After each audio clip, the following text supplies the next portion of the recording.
We welcome you to Exhibition Place in Toronto, Ontario. For the first time, the Indy cars have visited Ontario since 1978, and the very first time the Indy cars have competed on a temporary course in the province of Ontario. I'm Bob Jenkins along with Larry Newber. They started to build this course back in October of last year, and the drivers seem to like it, Larry. Bob, they really do. As the temporary courses go, this is a good one. We have a stretch here at this racetrack that is the fastest part of any racetrack in the province of Canada. On the pole will be Emerson Fittipaldi, his second pole of 1986. Emil's second pole, he surprised everybody by emerging late yesterday afternoon in the final qualifying session. Another thing that qualifying has showed us this week, the balance of CART in 1986 is beginning to show through. We have several people who had their worst performance in qualifying of the year, several their best. Two reporters working the pit area for us today. Let's go first to Dan Matheson. Two-time world driving champion Emerson Fittipaldi of Brazil will be on the pole, and with all that European road racing experience, this course should be just to his liking, which is exactly what he said a couple of days ago. Emerson likes to arrive a little bit early and walk a course, or jog it if it's long enough, just to get that close-up feel, not only for all the turns, but also for the surface. He said at that time he liked this course, which is exactly what he said after he posted the first day's second fastest qualifying time. Saturday, he really went to work as he went around this course in 1 minute, .312 seconds at an average speed of 106.25 miles per hour, just a little bit quicker than Bobby Rahal. He will be on the pole today. Talking to these racers yesterday, they did not think that turn one was going to be a problem for those at the top of the pack. But watch out for everybody else that comes behind. Now let's go to Jack Arute. There are two drivers that really deserve watching, at least in the early going of today's event. The first is your outside pole sitter, Bobby Rahal. Fast right when he came off the trailer, fast right through practice and through qualifying. The other driver that was very quick throughout the day but didn't qualify as well as he would have hoped is the driver of this car, Danny Sullivan. Hot off of 2 consecutive victories, and he'd join his Penske teammate Rick Mears if he can score 3 in a row as the only driver in CART history to have done that. We talked to the Penske crew before the start of today's event. They have an awful lot of confidence. They feel like they've been running the same times right from the beginning, down just beyond the 1 minute, and they feel that they're going to be able to get the number done and score their 3rd consecutive victory. For Danny Sullivan, he's still trying to make the transition from Indy 500 champion to true racing car champion. Thank you, Jack. Well, the Molson Indy is being brought to you by Dodge, a performance revolution, an American revolution. By Goodyear, you either have Goodyear Eagles or you need them. And by Mobil 1 Synthetic Motor Oil. Mobil 1 protects your engine better than any conventional motor oil. We'll be back with 3 race activities here at Exhibition Place in Toronto right after these messages.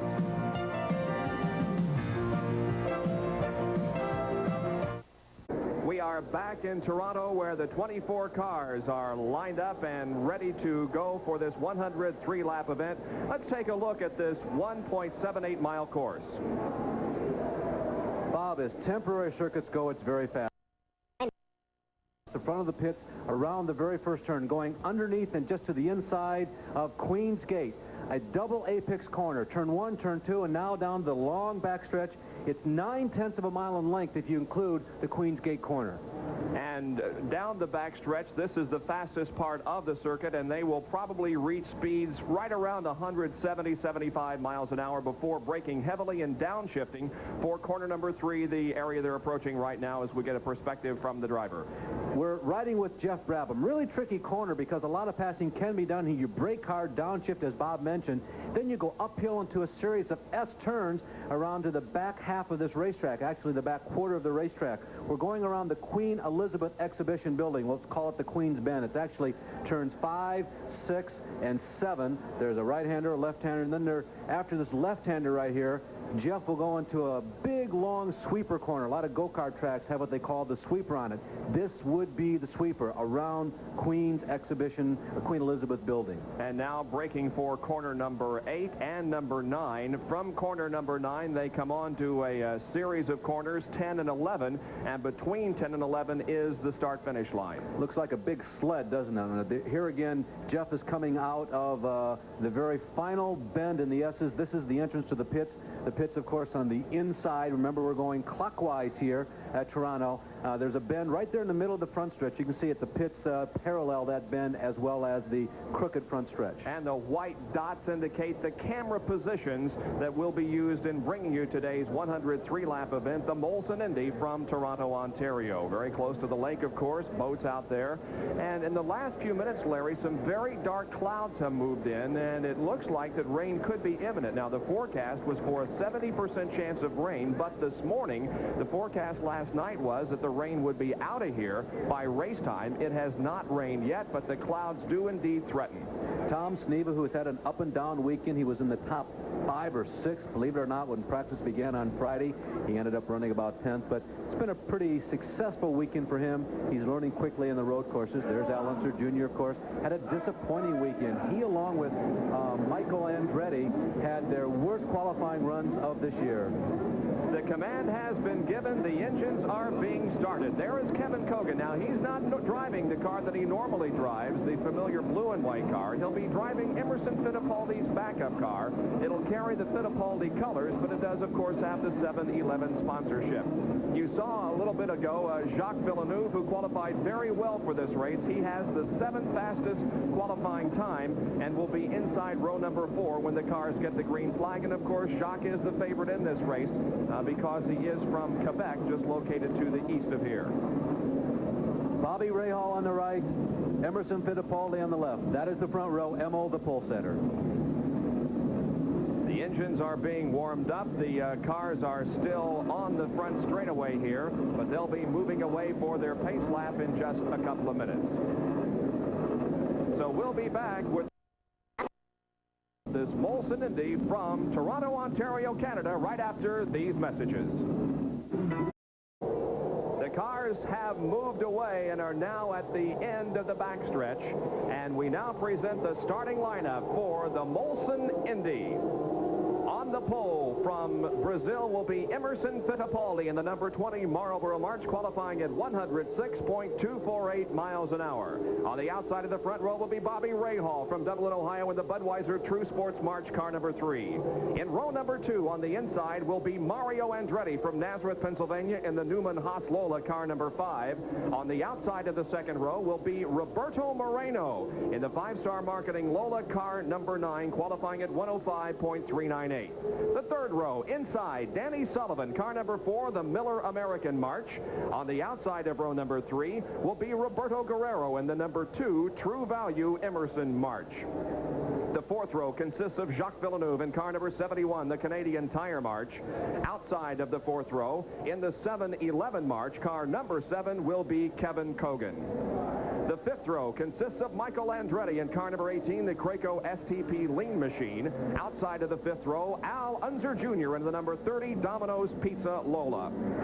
The sixth row has Raul Boisel in car number 22, the Duracell Copper Top Lola. The outside of the sixth row, Tom Sneva from Paradise Valley, Arizona, in the number 33 Skoal Bandit March. Sneva starts in 12th position. In the seventh row, Jeff Brabham in car number 8, the Valvoline Spirit Lola. And on the outside of the seventh row, in car number 61, the Provimi Veal March, will be Ari Lyondike. The eighth row, Rick Mears in number 1, the Pennzoil Z7 March. Outside of row number 8, Jose Legarza in the number 55 Schaefer Machinist March. The ninth row consists of Ian Ashley in car number 23, the Duracell Copper Top Lola. Outside of row number 9, Randy Lanier in car number 12, the Arciero Special. The 10th row, Dominic Dobson will be in car number 24, that's the Intersport March. And outside of row number 10 will be Randy Lewis in car number 36. The 11th row, John Morton in the number 56 Genesee Beer Wagon. Outside of the 11th row, Johnny Rutherford in the Vermont American March. The 12th row, Rick Miskiewicz in car number 16. And starting last will be Mike Nish in car number 59. Those are the 24 starters, and we are nearing the beginning of this event. The first corner after that dogleg front stretch is a tricky one. It is more than a 90-degree turn. It's about 120. Some of the drivers are saying, no, we're not too worried about that. We're all professional drivers. It shouldn't present any problems. I personally think it's just a tad too tight to be the very first turn at the start of an IndyCar race. It's at best going to be tricky. We saw a red flag result at the drop of the green flag at Brands Hatch last week in a Formula One race. This speed is not nearly as high speed as that turn is, but it's very narrow. It gets a little narrow, as a matter of fact, after the first turn, between turns 1 and 2. As you come out of turn 2, there's a tire wall on your left, cement on the right. It narrows down before it opens up, going down the long back straightaway. It could be a very dicey moment. We have not seen any major accidents in the practice and qualifying sessions so far this weekend. Let's hope we can continue that right on through this race. But as Larry indicated, this first turn will be an interesting one. We have seen several spins. The green flag is out, and the Molson Indy is underway. Now they'll begin threading into that tight first corner. They go through there 2 abreast, but it appears that everybody is going to make it through okay. Emerson Fittipaldi has grabbed the lead. They're still 2 abreast as they come out of corner number 1 and head to turn number 2. After negotiating that, they'll go on to the backstretch. They are on the backstretch right now, building up speed to about 170, 175 miles an hour. Emerson Fittipaldi is the leader. Bobby Rahal second, Roberto Moreno third, and Roberto Guerrero is in 4th position. Everybody did an excellent job going through that very tight turn number 1. There is Michael Andretti moving underneath his father. Michael on the low side in a yellow and blue car. Mario on the outside at number 5. They get around here in about 62, maybe 65 seconds. So it happens very quickly. We're at the last quarter part of this racetrack right here. It's a speed shot as the cars are sneaking around the Queen Elizabeth Exposition building. They enter a series of S's. They're not the traditional lazy S's like you might see at a place like Riverside, but they're squared off. You can see it's a block S. This is turn number 9. They work into turn number 10. It's the last bend before that little dog leg right there, top left of your screen. Bobby Rahal runs in 2nd position. Now, Emerson Fittipaldi had problems getting his car started on the grid. They had to push the car to get it away, but it finally fired. He was able to get into his normal pole starting position, and he now leads this race. Al Unser Jr., Michael Andretti, and Danny Sullivan are 3 of the people who had their worst quality. And Villeneuve, Villeneuve has crashed and is out of contention. The home country favorite is out on the very first lap. You can see damage to the left side of the car there, and Villeneuve has retired early. He had big hopes coming into this race. Of course, everybody pulling for him because he's the only Canadian in the event. He qualified an hour, started off in 7th position, has the Canadian Tire sponsorship back for this particular race, but he has crashed on the very first circuit. Bob, I'll tell you, there's a whole odyssey that's associated with Jacques this week. He said before the week started, I've never felt better going into a race. He shows consistent progress throughout the week for qualifying and practice. He changed cars between Friday and Saturday. The crew has stayed up almost all weekend long trying to put together, take apart, put back together 2 separate cars. They seem to have so much self, and Jacques was looking forward to performing well. Things looked good in qualifying yesterday. Just a devastating blow. A very big disappointing moment. This is a 103-lap race, so everybody now just kind of settling into single file order to see what happens in front of them.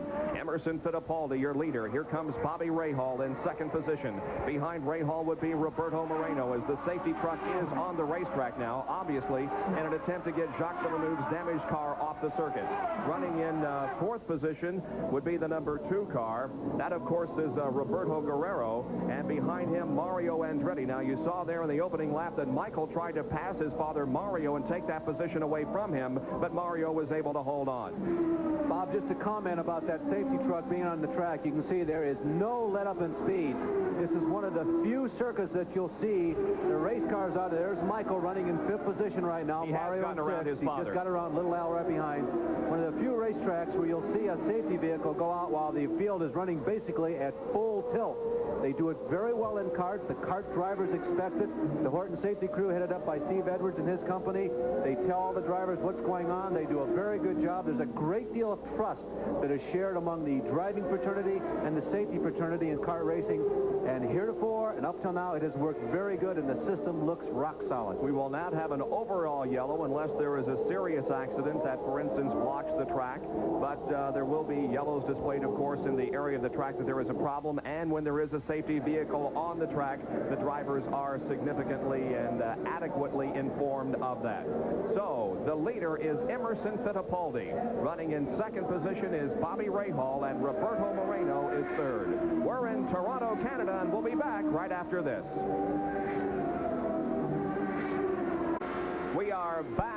the Molson Indy, and we are riding right alongside of Jeff Brabham. Working over Raul Boisel. They're battling right now for 10th and 11th position. Raul is in 11th, the guy who just moved to the Indianapolis. Matter of fact, both these guys just moved to your neck of the woods up in Noblesville, Indiana. So a couple of northern Indianapolisites going at it. There's the leader, Emerson Fittipaldi. You can see the separation between himself and Bobby Rahal. Emerson Fittipaldi led for 28 laps in the most recent IndyCar race at Cleveland before his engine let go, and he had to settle for a 13th finishing position. He started second in that race. Today, however, he was the pole sitter and is out in the lead. They come off of corner number 2 now, and down the backstretch. They look directly into a wall at this point, but as you can see, it's a sweeping turn and really does not require any braking or downshifting. Bob, yesterday in the elevator at the hotel, Gary Ravazini told me that the engine problem that they had at Cleveland was nothing more than a pulley that went away. Nothing really broke inside the engine. All those hours you spend in the dyno, all the times you play around with the computer, all the experimentation, all the on-track testing, all the dyno testing, and a pulley breaks, something that is basically completely out of the control of an individual team. Bobby Rahal running in second position, just a few car lengths behind Fittipaldi. By the way, tomorrow, Bobby Rahal has a rather distinct honor awaiting him. He'll be visiting the White House and the President and Mrs. Reagan, and we'll perhaps have more on that in just a moment. But tomorrow, Bobby Rahal will be visiting the White House. Now lapping going on already. They move to the inside. At least Emerson Fittipaldi moves to the inside of Mike Nish and passes him. Now Bobby Rahal goes outside and puts a lap on Nish. Still running third and passing Nish down the backstretch is Roberto Moreno, and a good showing here in the early going for Roberto. Yeah, Mike Nish had a long week. He crashed on Friday before qualifying even began, and crew chief John Barnes spent a great deal this weekend, many hours by himself in the automotive. That's another one of the exhibition buildings here on the Canadian Exposition Center complex here. Many hours by himself in that building repairing the car so that Mike can come out and race again today. Flashing by. Here comes Roberto Moreno running in third place. Roberto Guerrero is in fourth, and Michael Andretti has moved to fifth place. It was Michael Andretti's worst starting position of the year. He qualified for ninth starting position, his worst of the year at 104.532, about 2 miles an hour off the pole speed. Tough life when ninth is your worst performance. Yeah, the 19. Morton, yeah, that's the guy from GTP Racing there, moving out to the right-hand side of your screen there. He got the Dick Cameron Genesee beer ride here for this weekend at Toronto. Separation between first and second. Moreno is staying right up there with the leaders and is not letting them get too far ahead. It's really a 3-car race, although Emerson Fittipaldi and Bobby Rahal are running closest. Right behind Emerson Fittipaldi is Bobby Rahal. I think in a case like this, and Jose Garza, who obviously has spun and stalled on the course and will try to get it started again and back in competition, but it will not be an easy thing for him to do. As we mentioned earlier, Jacques Villeneuve crashed on the very first lap. He is with our Jackaroot right now. Bittersweet for Jacques Villeneuve, Canada's only entry into this in the Canadian Tire team. Jacques, what happened out there? I don't know exactly, because the first three-quarter of the lap up to that point, the car was feeling good. There was, the front end didn't give him any sign of nothing wrong. Kevin was really slow, so I was trying to get by him. I got inside of him the turn before, and I was going alongside him going into that turn, so I had the outside. So I stayed around him on the outside, made the turn for a while, and then suddenly I went straight into the wall. So I have no idea what happened. I don't know. What are your feelings? You were so high. You were almost euphoric before the start of the race. This crowd had opened their arms to you and had adopted you as one of theirs, even though you're from a neighboring province. How do you feel right now? Well, I feel really bad. I feel like, I let him down, something like that. But, boy, I have no idea at all what happened. The car felt good. The car felt good yesterday in the warm-up. I knew we had a good chance of doing good. And, boy, I'm disappointed that happened in the first lap like that. I mean, I'm disappointed that it happened. So what can I say? We're going to have to try next time. Let's update you, too, on some problems that your leader is experiencing. He has no radio right now, gentlemen. He also had a problem starting when they gave gentlemen start your engines. They had to push start it. Could be ominous factors later in the race for Emerson Fittipaldi. All right, Jack, and another problem involves Rick Mears, who did not have a good starting position way back in 15th. He has been in for a pit stop. They They've changed the left rear and the right front, filled the car up with fuel. He's back out there, but an early and unscheduled pit stop for Rick Mears. Emerson Fittipaldi threading his way through traffic. There's Bobby Rahal second to screen. They're packing Rick Miskiewicz, and Roberto Moreno continues to run third. We have completed 10 of 103 laps at the Molson Indy in Toronto, and we'll be back in a moment. Molson Indy, the average speed after the first 10 laps, 98.846 miles an hour, compared with a pole-sitting average speed of 106 miles an hour. But they have been slowed because of some incidents on the racetrack, not the least of which was Jacques Villeneuve's crash that put him out in the very first lap. The lead continues to be held by Emerson Fittipaldi. In second position is Bobby Rahal. Roberto Moreno is in third. Roberto Guerrero fourth. Michael Andretti is fifth. Al Unser Jr. is in sixth spot. Mario Andretti is seventh. Kevin Kogan eighth. Danny Sullivan ninth. And Raul Boisel running in 10th position. And for the second time in as many laps, Rick Mears comes into the pits. This is a much briefer stop. Perhaps he felt like that there wasn't a tire on properly or tightened properly, because the stop was only for them to tighten one of the wheels, and he is back out there. But this is certainly going to drop Rick Mears from a contention point in this race. You're looking right there at Kevin Kogan in the car painted like Emerson Fittipaldi's car. It's the backup Patrick car for this weekend, fighting with Mario Andretti. They've been testing each other for 7th position the last few laps. And we have also had a change in 4th and 5th, as Michael Andretti has moved up to 4th, and back to 5th position is Roberto Guerrero. Once again, let's go to the pits. Here's Jack.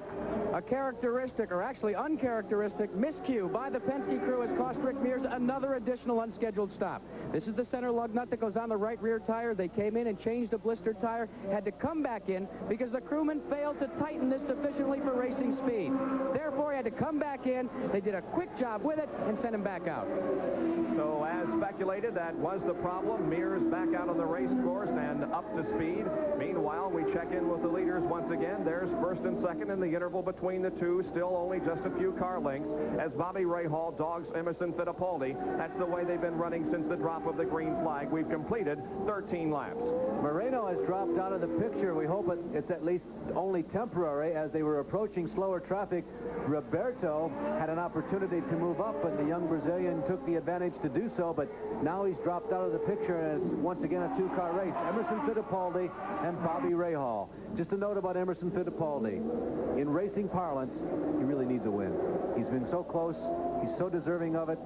The car has performed well, and little nagging problems that we mentioned to you earlier. It seems as though some of them outside of the control of the team have kept him out of victory lane. Hard to believe that his only IndyCar victory was on a oval, a fast speed oval, the fastest speed oval, as a matter of fact, Michigan International, where the Indy cars will compete in 2 more weeks, the Michigan 500. But Emerson was victorious at that track, his only IndyCar win, and everybody thought that since he was a 2-time world champion on the road courses, that his first IndyCar win would come on a road course, but not so.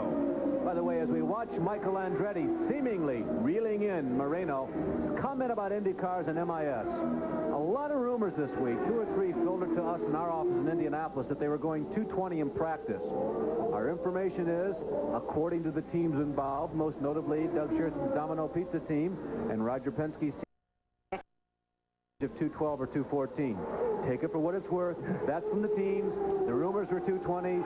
Seems like the teams would be a lot more dependable with the information. Here's another shot from inside of Brabham, going down the backstretch. There is the dog leg. That hard right-hander, turn number 3 coming up. Jeff will break down. He'll go down and shift the gears, drop all the way down to 2nd gear, make the right-hander a little bit uphill, gets a little tricky, goes to the left, back to the right, then he comes up after this right-hander to a hard left-hander, tire wall on the right, working down a short straightaway about 500 feet to a right-hander, now to the sweeper. This is that big, long sweeper that leads onto the tight turn number 7, approaching the front stretch. If he could go perpendicular, or rather parallel right here, he'd get right to the front stretch. The S's, as we call it. It's through turn 8. Now a left-hander to turn number 9, getting onto the front stretch. Next thing you'll see after a right-hander will be the dog leg. It's a very fast part of this racetrack. 150, 155, 160, 165 miles an hour, up to 5th gear. Now I got to brake and downshift down to 2nd gear to get around this tight right-hander. And there is the course, basically, as Jeff Brabham takes us around, going to the inside now and passing a slower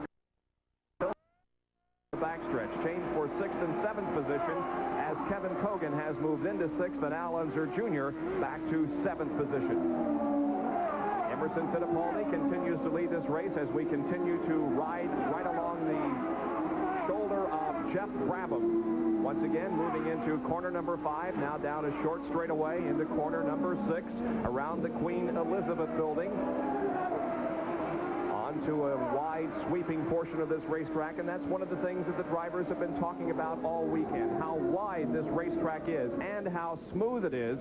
They did spend about $3.5 million to repave the entire surface of this track, and it has paid off. As you can see, Jeff Brabham may have encountered a problem in that car as he came off of corner number 8. We saw the car kind of slow down. He is entering pit road and will stop and have the car checked over. Jeff Brabham is into the pits, and we hope it's not anything more than a routine pit stop, but it appears as if it could be.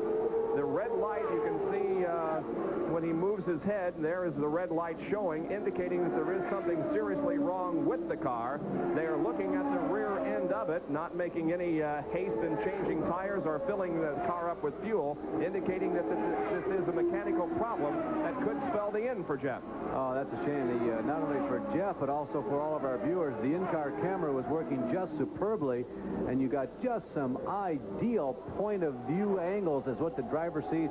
You can see how quickly things happen from the cockpit. He was going around this race course, and when you watch it from the camera angles above the racetrack, it doesn't look like they're going quite that quickly. But you can see as you follow Jeff around how fast things had to happen and how busy the race driver was, and you could only see just the tip of the iceberg. You couldn't see all of his feet working. Well, this is a Honda-powered car, and it has not been all that successful, but not because of engine problems. Many problems have plagued the team. Let's go to Jack Arute. You can see the bonnet is being taken off the Valvoline Spirit of Jeff Brabham, the Honda-powered car. They aren't certain what the problem is. The engine just died. To quote Rick Ellis, the car owner, they're going to take a look at it, try and do a little troubleshooting, some R&D on pit road. As soon as we get more, we'll bring it back to you. Well, Jeff Brabham was running so strong at Cleveland in the top 5 for about 3/4 of the race before he dropped out.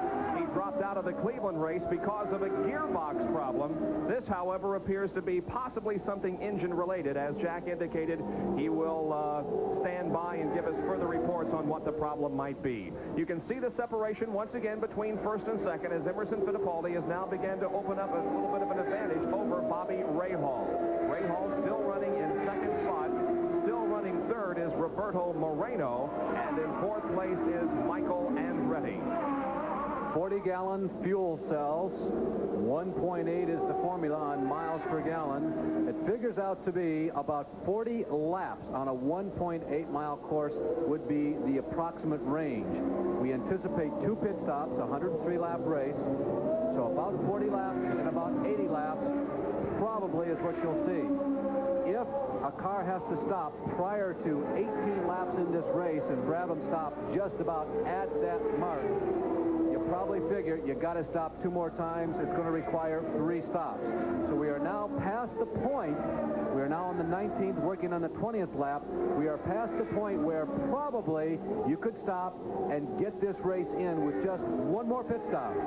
One other point, if you stop on lap 58 or later, you can go the distance from there. But we are now past the first line of demarcation. First pit stops coming up at almost any time, but we anticipate them lap 35 or 40. Change of 8th and 9th position. In 8th now is Danny Sullivan. Back to 9th is Mario Andretti. Once again to Jack Arute with more on the Brabham problem. The troubleshooting has been completed. The diagnosis of broken shifting linkage. Right back by the engine. That's why the engine came in without power. Jeff Brabham had to terminate the engine to bring it back in. It's doubtful whether they're going to be able to repair it. The problem, they don't have a compatible linkage for use with the Honda engine. So once again, it is not the engine that causes the problem for Jeff Brabham, but something other than that. So the Honda engine certainly has performed well in its going this year in Indy cars, but a shifting linkage is the problem on the Valvoline car right now. There's Emerson Fittipaldi through turn number 3 once again, uphill into turn number 4, leading the Molson Indy. He's led since the drop of the green flag, and we are 20 laps into the race. By the way, his teammate Roberto Moreno, who has run third with great consistency since the green flag drop, is not running a Honda engine. Another new experiment that Rick Gallison crew and Martin Fox tried on Jeff Brabham this weekend. They went to a new radiator system, and it seemed to work this weekend. We are live at Exhibition Place in Toronto, Ontario, Canada for the Molson Indy.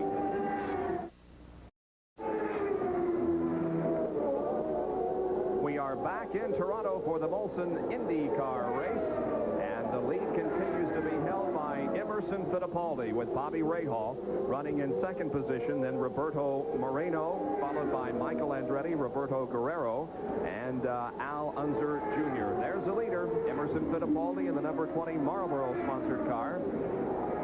And Kevin Kogan, Bob, has moved up into that top 5. He has worked his way in.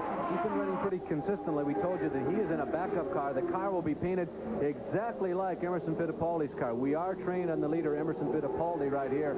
To complicate matters, both Emo and Kevin have helmets that are basically metallic blue, although on Emo's hat, there's a great deal of that metallic or international or rocket red, international orange, rocket red color, whatever your druthers are. And that is he working his way through slower traffic right now. There goes Rahal going by, and that's Rick Moskiewicz, whom they just put a lap on. As a matter of fact, the leader is working through quite a bit of traffic. He has passed that blue number 24 car that's being driven by Dominic Dobson, and now Emerson Fittipaldi goes to the inside to pass Randy Lewis, and the next car that he will attempt to pass, and does so just going into turn number 3, is Johnny Rutherford in car number 21, who qualified miserably for this race. In 22nd position into the pits is Raul Boisel. Bob, a lot of the leaders are coming in. Roberto Moreno has come in. We're assuming it's routine. We are up to, what are we at there? Lap number 23, so that is inside that window. Moreno is out already, seemingly in pretty good fashion. Boisel is still in the pit area. They're still doing work on Jeff Brabham's car, and Raul's stop is turning out to be much longer than would keep him in real good competition. So Roberto Moreno, who had run third since the drop of the green flag, relinquishes that position by coming in for a pit stop, and that will put Michael Andretti, there he is in the blue and orange or yellow car, into third place. Watching some of the back markers here, Randy Lewis and Dominic Dobson and Rick Moskiewicz in car number 16. Those 3 drivers started toward the rear of the field and are being lapped by the faster cars. Rick Moskiewicz, of course, was successful in the Can-Am. He was the Can-Am champion of 1985, so in an indirect sort of way, it's almost like coming home for him to conduct a race in Canada. After all, that is actually the Canadian-American Series, a series of open cockpit race cars with fenders on that are pretty close to Indianapolis cars. It's one of the series that's elevated across the North American continent to the point where it's about as close as you can get to single-seater open-wheel Indy cars or Formula One cars. We're watching Bobby Rahal running in second position, but the interval now between first and second position has opened up to about 3 seconds or so. Rahal in second spot. Here comes the third place car, and he kind of dirt tracks it, so to speak, coming off that corner. The rear end around just a little bit on Michael Andretti. He's running in third position. Got that after Roberto Moreno went in for a pit stop. And now running in fourth spot is Kevin Kogan, and here he comes right behind Michael. Kevin after starting this race in 8th. And he is climbing rapidly, sort of like his weekend. Kevin has been up and down like a yo-yo all weekend. Friday afternoon practice, first session, he was only 19th best. Then in the afternoon practice, as he moved up to the backup car, he was second. Then Friday morning they came out. There's Kevin getting very close to Michael as they go into heavy traffic. Kevin moved back to 9th. Then Saturday qualifying up to 3. And then Saturday morning up to 3rd. And then qualifying back down to 8th. So it seemed like his best times were coming in practice, not in qualifying, but he's been up and down all weekend long, and he's really getting with the program now. Kevin made a nice move there to the inside of Rick Moskiewicz. Skiowitz in turn number 3. Now Andretti and Randy Lewis go in the corner side by side, and Andretti slows down to the point where Kevin almost runs into the rear wing of the Andretti machine. Now they begin to string out just a little bit as they get back on the accelerator. And Michael Andretti having a few... Yeah, that's Randy Lewis, and finally he moves over and lets Michael go by, but there were 2 or 3 moments there where one of those situations on a street course, you can't always pass the exact time when you want to. It's got to be a combination of time and place. There's little Al who's running in 5th right now. It's always got to be a combination of time and places for a pass, but really on a street course, the place really takes precedence. Al Unser Jr. has moved up into 5th position now as Roberto Guerrero falls back to 6th. 7th is Danny Sullivan.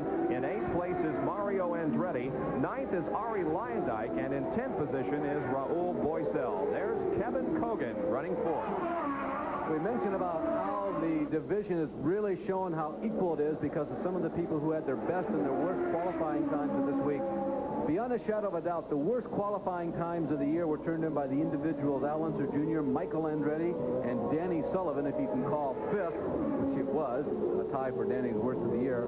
But on the converse of that, the best qualifying times of the year, the best qualifying positions, were turned in by Ray Hall at 2nd, Tom Sneva at 12th, Kevin Kogan 8th on a road course this is, not on an oval, on a road course, Jacques Villeneuve at 7th, and Roberto Moreno 4th. So many things changed this weekend, and people who had been struggling the early part of this year caught on this week, and some of those who had been running up front got caught. Watching Michael Andretti and Kevin Kogan running 3rd and 4th. Kogan's most recent IndyCar venture at Cleveland forced him to drop out of the race with an electrical problem, leaving him in 23rd finishing position, and things started off badly for him this weekend in his regular car, so he moved to the Fittipaldi backup machine and has qualified it and is racing it. Now those two are right behind Johnny Rutherford, and there is now the driver who is in 5th position, and that is Al Unser Jr., who started 10th, has moved up to 5th. So a nice job for the Domino's Pizza-sponsored Lola, Al Unser Jr. Talk about thrashing. These guys have been going at it all weekend. Of course, everybody has, but it seems like a few teams always encounter just a little more obstacles, and this was one of those teams this week. They got to the point where little Al was so frustrated, he said, I don't know. We have done everything. We have tried everything. We have changed everything, and it just is not getting any better. At least it's not getting up to the potential where we think the Domino's Pizza car should be. But it looks like it's a little better in the race than it's been in practice and qualifying, and maybe all those skull sessions and all those meetings over dinner, breakfast, and lunch, and all those confabs between practice and qualifying sessions beginning to bear some fruit. Not too far behind Al Unser Jr. in 6th position is Roberto Guerrero, who started this race in 6th and is running there at the moment. Well, we haven't seen many of the leaders pit so far.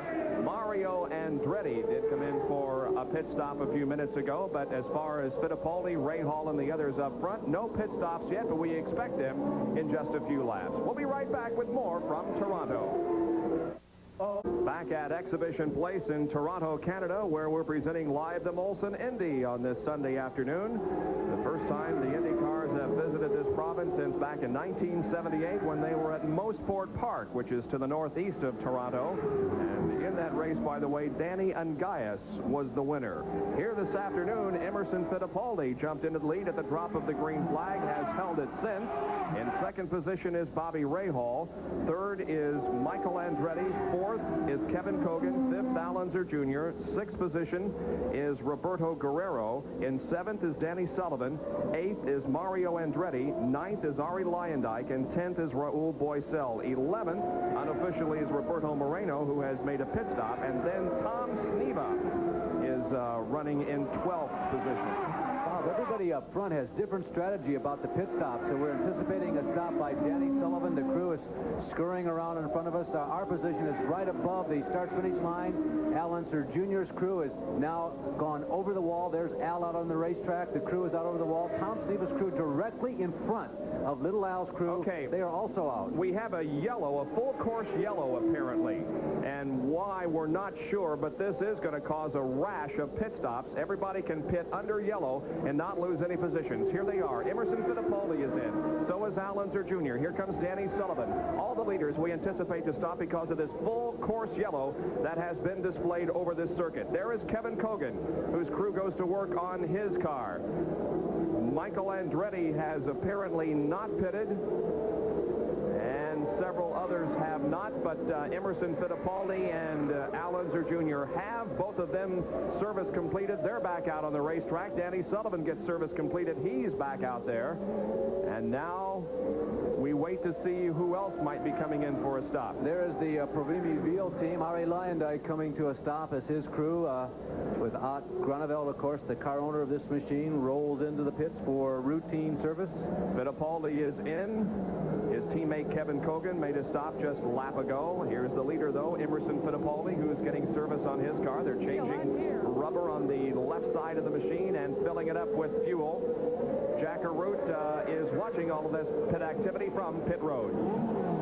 They have the wheels spinning on Emerson Fittipaldi's car, but Bobby Rahal streaks by him. There was a problem on the left rear tire. Again, attaching the lug, it got hung up, and it cost him valuable time. Rahal was in and out with quicker service. Indeed he was, so Bobby Rahal now unofficially assumes the lead. Mario Andretti comes in for a stop, so does Roberto Guerrero. In number 2, also in for a pit stop is Tom Sneven, this Gold Bandit car number 33. So a lot of pit activity here as a full course yellow has been displayed. There is Mario Andretti, who's in for a routine stop. He was running in 6th position. They're changing the right front tire on that car.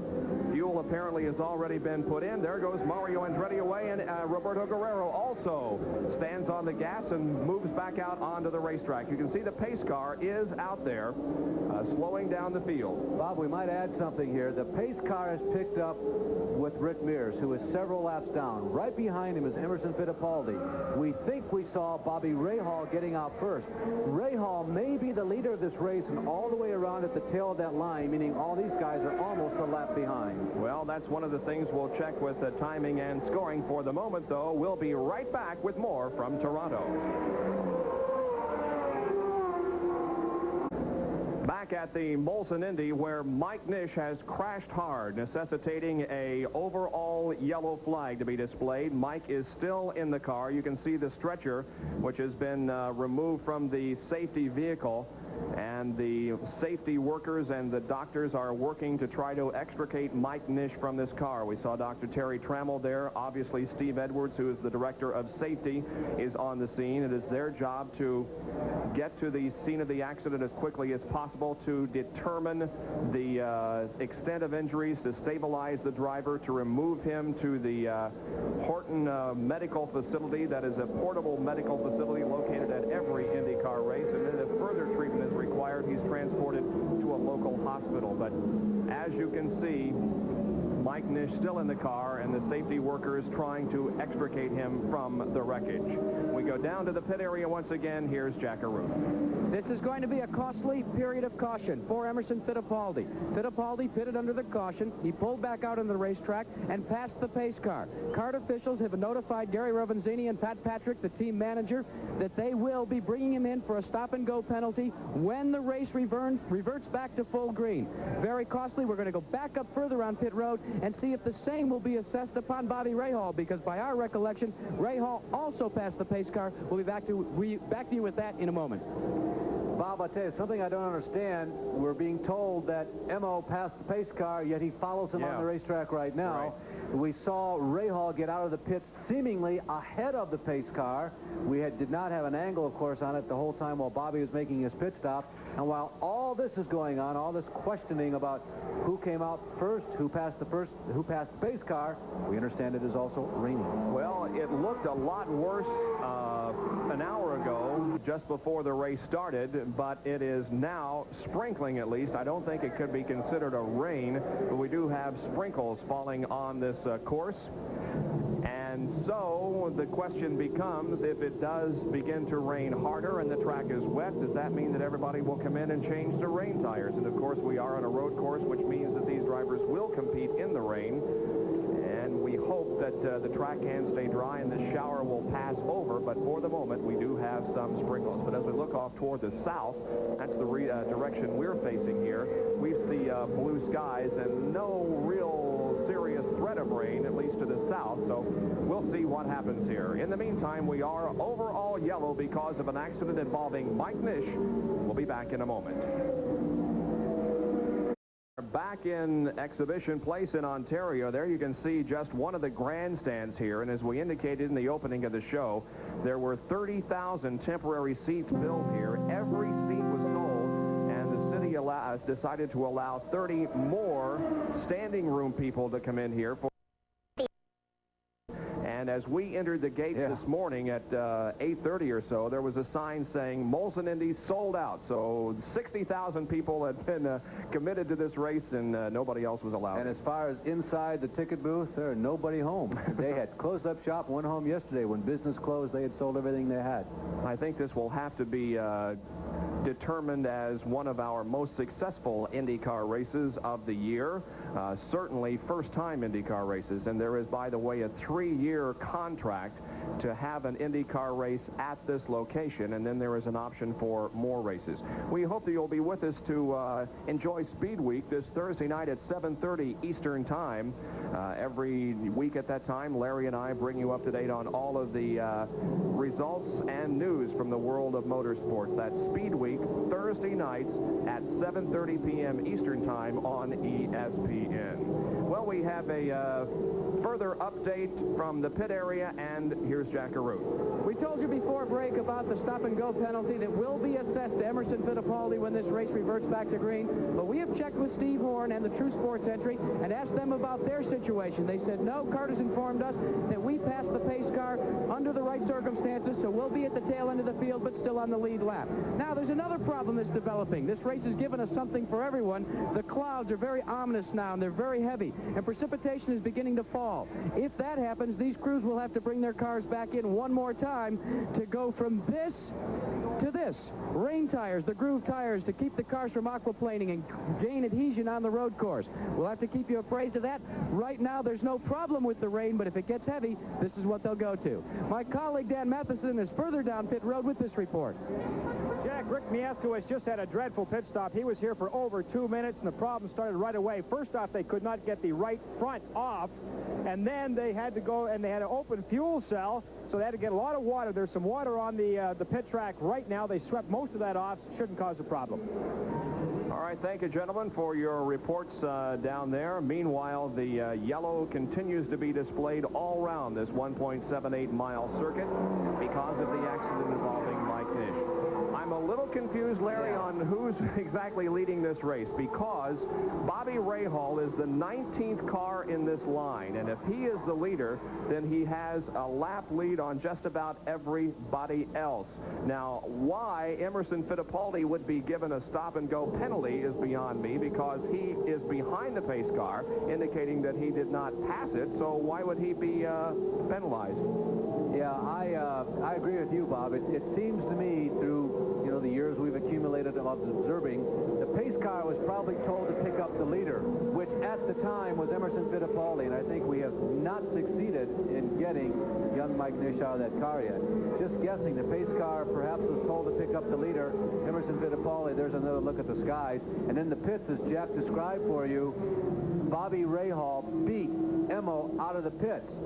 Now, if anybody passed the pace car, and we're not suggesting that Bobby did, it seemed like that Bobby got out in very efficient order. If anybody would have passed the pace car, it would have been Bobby, because he's at the tail of the line.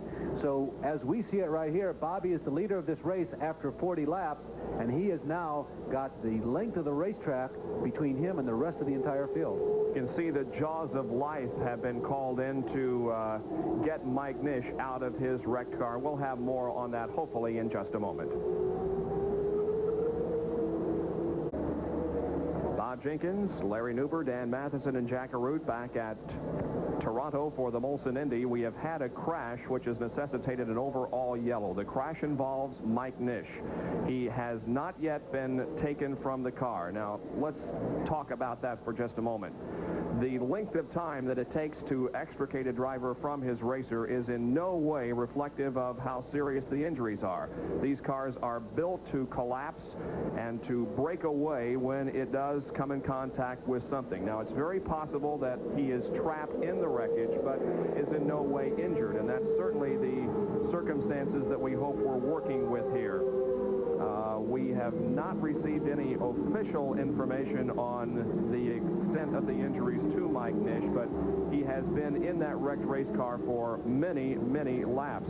You can see that a lot of liquid has run from the car down into the groove, and the drivers are running through it trying to dry it up. Let's go down to Jack Arute.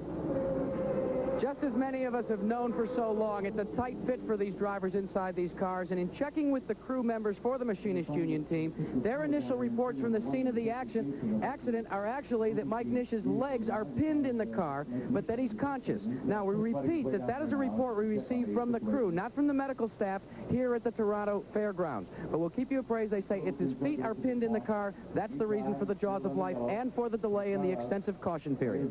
Happens a lot in IndyCar racing, and let's hope that is the situation. Yeah, it's very narrow down there. The nose, of course, streamlined for aerodynamics, and he goes into a wall that's protected by a stack of tires there. The tires were placed at all the strategic places to protect the race cars from direct contact with the cement, so that certainly had to contribute to the positive aspect of this crash. It's right at the end of the front stretch, as you probably saw a little earlier. It's turn number 1. Michael perhaps got a little bit, went into that turn just a little harder than normal. You come off of that high-speed front stretch. You've got to brake hard and gear down, and of course, in the situation where Michael was, you have to drive as much with the rear-view mirrors as driving straight ahead because faster traffic was approaching. But Michael Nish still remains in the car. This was his 5th event of 1986 that he attempted to qualify for. His best finish was a 10th about a month ago at Portland.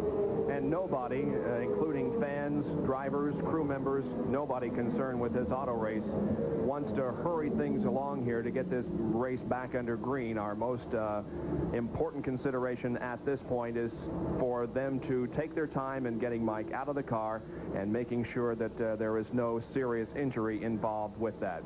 42 laps have been completed. Bobby Rahal shown as the leader. Back after this.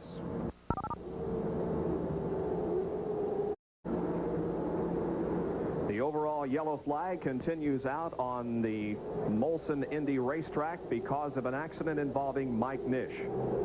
He is still in his race car in turn number 1. The car did run into the tire barrier. The report is that his feet are trapped in the race car, but as far as other injuries, we do not know at this point, except to say that Mike is conscious. We have been under yellow now for several laps and continue to run under yellow, and it appears that it will be quite a while before we go back under green because we'll have to clean up the debris. Now, Jack Arute has been studying the visibility that these drivers have while on the course.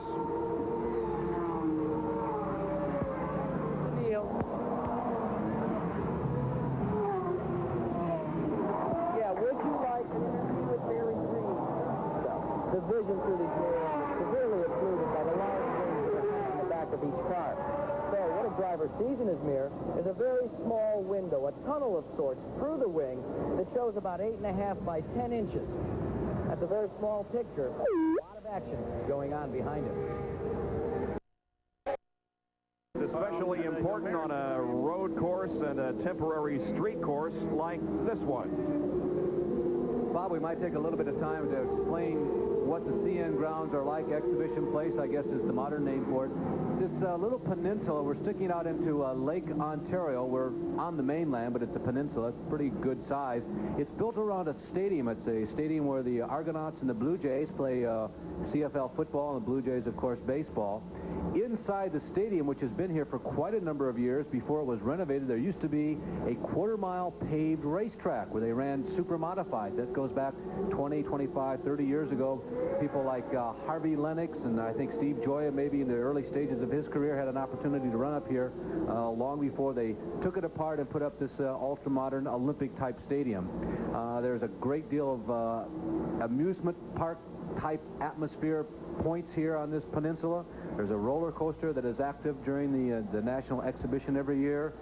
There's a lot of places for the recreational food that people partake when they visit places like that. And it's really a very interesting place to have an Indianapolis car, and much of the course is on normal streets.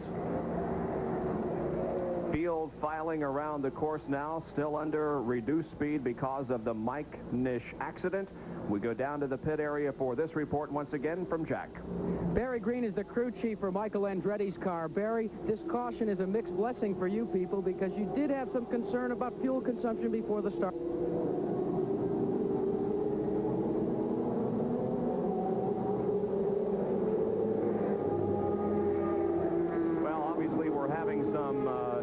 Difficulties with the microphone down in the pit area, but he does raise an interesting point, Larry.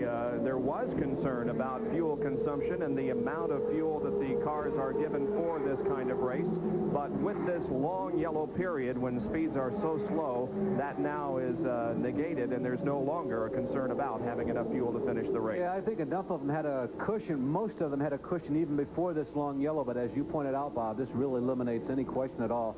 They're all going to have to stop one more time. Everybody won 32 or 33 laps. They cannot go the distance, so this really takes all bets off. One of the longest yellow periods we've ever seen on a road course. Let's go down to the other end of the pit area, Dan Matheson. I just talked to Barry Lyondike's people. They're right in position number 1 in pit row, and they have not been happy over the last couple of days with the car's setup. They finished, well, they were able to qualify in the 7th row, but now they think they just may have the setup to move ahead, and they were feeling a little antsy just a couple of minutes ago. They want to get rid of this yellow and get going, and we had to tell them what the problem was with Mike Nish. Well, Ari is shown in 11th position at this point, so he has moved up from his 14th starting position. Lyondike in that Provimi Veal Run for Life, Race for Life machine. Bob, he had an interesting reaction to the afternoon. This was after the final qualifying session. He came in and with a great deal of exuberance and enthusiasm said, boy, you know, my car is quicker, but, you know, then again, so is everybody else's. Funny how it works that way. We are under yellow because of an accident involving Mike Nish in turn number 1. The extrication process has been a very slow one because he is trapped in the race car, but is conscious. That's all the information we have. We are also, I think we just saw Lyondike, by the way, duck into the pits here. I believe it was. Yeah, duck real quickly in there, and he'll give up his position in line, but it really doesn't mean anything at this moment. We're across the lake from Niagara Falls when we're here in the Toronto area, and we're also in the shadows of the world's tallest, if you saw the open, tallest freestanding structure, the CN Tower, 1,800 feet in the air. And really the skyline of downtown Toronto is quite beautiful and something to behold, particularly here on the lakeshore. We're on the southern part of the city, the northern edge of Lake Ontario, and it's really quite a beautiful setting for a city and really a nice place for an automobile race. Well, several drivers have dropped out of this event already. Jacques Villeneuve crashed out on the first lap. Jose Le Garza is no longer in contention. Jeff Brabham had a gear-shifting linkage problem. Mike Nish, of course, has crashed, and that's the reason we are under yellow. Randy Lanier shown as out of the race. However, I believe that just in the last few moments, he has rejoined the race, and so has Jeff Brabham. So only 3 of those 5 listed there are actually out of the race. Both Brabham, as you can see from our in-car camera, he is still out there on the racetrack, and so is Randy Lanier. Here we are inside of Jeff's car as he motors around this 1.8-mile course under yellow. Gives you another opportunity to take it in. Let's see where we are here. We're going across turn number 6 yeah, we're headed for turn number 6. Yeah, there's the CN Tower in the background, 1,800 feet up. Meanwhile, Jack Arute has been investigating down in the pit area, has a further update from that location. Let's go back down to Jack. Remember when we told you early on that Emerson Fittipaldi has been without use of his radio? Well, his crew cannot communicate with him. He cannot communicate with them. That's why they're using the pit board to signal that he will have to come in for the stop-and-go penalty. It will hurt him, but it won't hurt him as much as it would have if it had been under total green flag conditions. Of course, right now, Emerson Fittipaldi's got to be sitting in the cockpit of the car wondering just why he's being brought in. It will be a very quick session. It won't hurt him too bad, but here's the key, and this is when our microphone went out, what Barry Green was alluding to. The fast action by Bobby Rahall's crew when they brought him in during the initial period of this caution. They brought him back out, and even though he's way in the back of the pack running right now behind the pace car, he's literally got a very sizable lead over Al Unser Jr. and Michael Andretti. If this thing goes down to green very shortly, it could be a great advantage for Bobby Rahal and a tough break for Emerson Fittipaldi. All right, that's good information and clears up the questions that we had earlier about whether or not Rahal is in the lead, and if so, if he has almost a lap lead on the entire field, and indeed he does. Last time I counted, he was 19th in line here, so it is almost a full lap advantage for Bobby Rahal. We are back inside of Jeff's car. There's that same shot. We're approaching that same shot again. Watch for that long needle-type spire that will be right ahead of Jeff's head. This is coming out of the long sweeper of turn 5, 6. We're already past that point where you'll see the CN Tower. There's Jeff motoring. No, there it is. I was right first time. Turn number 8. Again, parallel with the pits with the front stretch, and you take a hard right-hander, you go 500 feet, you brake, upshift, downshift, turn number 9. Turn number 9 leads into 10, which is a right-hander. You see the CN Tower again. There's a pedestrian bridge. The entry to the pits is just off to the right. You just passed it. This is the front stretch. Watch for the dogleg on the left. You see it's a blind corner. If we were at speed, you'd be accelerating up to 140, 150, 155 miles an hour. There is the Princess Gate, one of the more scenic parts of this race course. There's the crash site where Mike Nish has crashed. You see those white splotches every once in a while. This track wasn't completely perfect. The big, heavy tires, let's call them heavy, of course, an Indianapolis car is well under a ton in weight, but with all the downforce and pressure that the cars and tires were putting onto this racetrack, even though it was smooth and there were a lot of places where it was like satin out there, the track did begin to come apart just a bit, and there were 5 places overnight, Bob, where they actually performed some repairs, and everybody was pretty pleased with it. Everyone feels that the organizers here have done an excellent job on track preparation. As you can see, Mike Nish has not yet been taken from that race car. I would say that it's been, what, at least 15, maybe even 20 minutes since this accident occurred. There appears to be some movement, though, now, and it could be that Nish is being lifted from that race car as we speak and will be put on a stretcher and taken to the local medical facility. I believe we can see him, and it appears as if he is conscious. Of course, they do have an IV started to try to stabilize him and keep him from going into shock. But it appears as if Mike Nish is conscious. Hopefully, if he did suffer any injury at all to his lower extremities, the legs or the feet, that they're not serious. But Nish, right now, being taken from the car and loaded onto the stretcher. Mighty long weekend. We told you that Michael had crashed on Friday, and I told you the story about crew chief John Barnes. There's Steve Edwards there in the lower right-hand side of your screen telling everybody to stand back. Things are under control here. It's okay. John Barnes spending so much time this weekend working to get the car repaired. There wasn't a backup car as such available for Michael. They wanted to get Michael in this race, so Zaley was out in a team car practicing and working hard all week, and they spent all that extra time and all those long hours, and now this comes about. It appeared as if his left leg had one of those inflatable casts or whatever you want to call it on it to eliminate the pain. So probably some injury to his legs and feet. But as we say, we of course hope that nothing real serious. Now that Mike has been extracted from the race car, we have to clean up the debris before we go back to green. So it'll be probably a couple more laps before we do that. We'll take this break and be right back in a moment. The Molson Indy from Toronto, Ontario, has been delayed and slowed because of an accident involving Mike Nish. The car is being taken from the racetrack. There is heavy damage in the front end. Mike has been extricated from the car, but we have no further medical information on him. 51 laps have been completed. Bobby Rahal with almost a full lap lead on the rest of the field. Running in second position is Emerson Fittipaldi, and third is Al Unser Jr. Let's go to Jack R08, who's working in the pit area. This pace car controversy continues to boil over and over the pot. Now, let me update you on the situation. We've talked to you several times from the pits here and told you that Emerson Fittipaldi will be brought in for a stop-and-go penalty. Well, we've talked to the Patrick team. Pat Patrick has told me that he's asked not to appeal it, but he's asked for CART to consider this as a solution. In addition to taking on the stop-and-go penalty, he feels that Bobby Rahal should be kept behind the pace car and the rest of the field allowed to go around. Therefore, Rahal would not have what literally is a lap and then some advantage on the rest of the competition.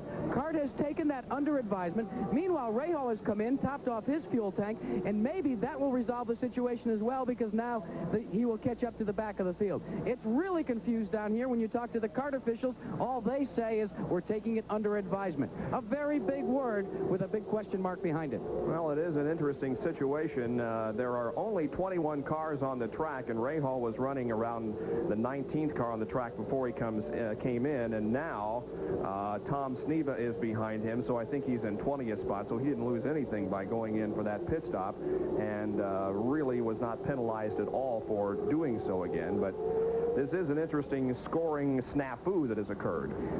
Bob, there are a lot of other interesting sidebars here that potentially might be going on. The slower laps, of course, are stretching the fuel mileage. It gives the teams who really want to roll the dice, maybe when they make their last pit stop, to stretch it as far as they can and not put in a full load on that last stop and maybe make the car lighter and go quicker. Plus, all these laps at slow speed could cause some overheating problems. There's been a question on the placement of the wastegates on these cars this year, the overheating of the cars running slower. There's a lot of factors that might build up here because of this very lengthy caution flag. We will go back to green next time around. We've completed 52 laps, so when we go back to green, it'll be lap number 53. This is a 103-lap race. We are just past the halfway point, and we'll have 50 laps to go when the green flag is displayed once again. Pace car leading them down the backstretch now. Now, the question remains, those guys up front who are the quick cars, Little Al, Michael, Emo, depending on what happens in regards to the pace car controversy, will they be able to get all the way around because they'll have a clear track and catch up to Rahal, or will Rahal get through slower traffic so quick he'll be able to maintain this almost one-lap advantage? It's still puzzling how you can be criticized for passing the pace car when you continue to run behind it. Well, it also ruins a good race because Fittipaldi and Rahal and Michael and Little Al were running very close together on the racetrack, but now with this situation, Rahal nearly at the end of this line with a tremendous lead. It really eliminates any good racing that we might see. Looking green this time. Only 6 drivers in today's field, only 6, have won before on temporary courses. And this is, I believe it's the 6th or the 15th temporary road course race. Yeah, the 15th in CART history. There have been 5 at Cleveland, 2 at Las Vegas, 3 at Long Beach. Yeah, 3 at the Meadowlands, 1 at Miami, and now this one. And the pace car has pulled off the racetrack, and here comes the field out of corner number 11. The green flag is on. The green flag displayed, green light on, and we are racing once again. It's been a long time since these cars were up to speed, but now they stand on the throttle and get going again. Bobby Rahal is in the rear of the field. There he is coming out of that first corner, but is the leader of this race. Emerson Fittipaldi leads the contingent into turn number 3. Behind him is Al Unser Jr. and Michael Andretti, so that's where we're going to see the good racing, it appears. And it looks like they are getting ready to display the black flag, and if all things unfold the way we've been led to believe it's going to be for Emerson Fittipaldi. Remains to be seen exactly how much this is going to hurt him for sure, because Rahal is only about 20 seconds behind him. He's going to go a lap down to the leader, Bobby Rahal. And I'll tell you, as strong as Gary Ravazzini and crew has had that number 20 car running in recent weeks, that's really a shame that Emo could lose a lap because of an infraction. And there was a lot of confusion when a full course yellow came out, and Emo knew it was coming, yes, and he ducked in. Didn't even have to have the black flag displayed to him. Emerson Fittipaldi is in the pit area. Here is Jack R08. Here's the stop, and there's the go for Emerson Fittipaldi. He's the first of reportedly 2 drivers that will be brought in and assess that penalty. He's back in the mainstream of traffic. We'll have to wait and see if the down the pits. Out in front of Rahal. Emerson got out in front of Rahal, and I'll tell you, Emerson Fittipaldi is terrific on road courses. We might be in for some thrills. That's an interesting situation. Now, Rahal reportedly will be also black flag. I did not notice whether or not he was that last time around, but Fittipaldi did make the stop and go penalty, and is back trying to work himself back up to speed. Johnny Rutherford, he's going to the inside of Rutherford right now and passing him. Royal Boiselle right ahead of Fittipaldi now.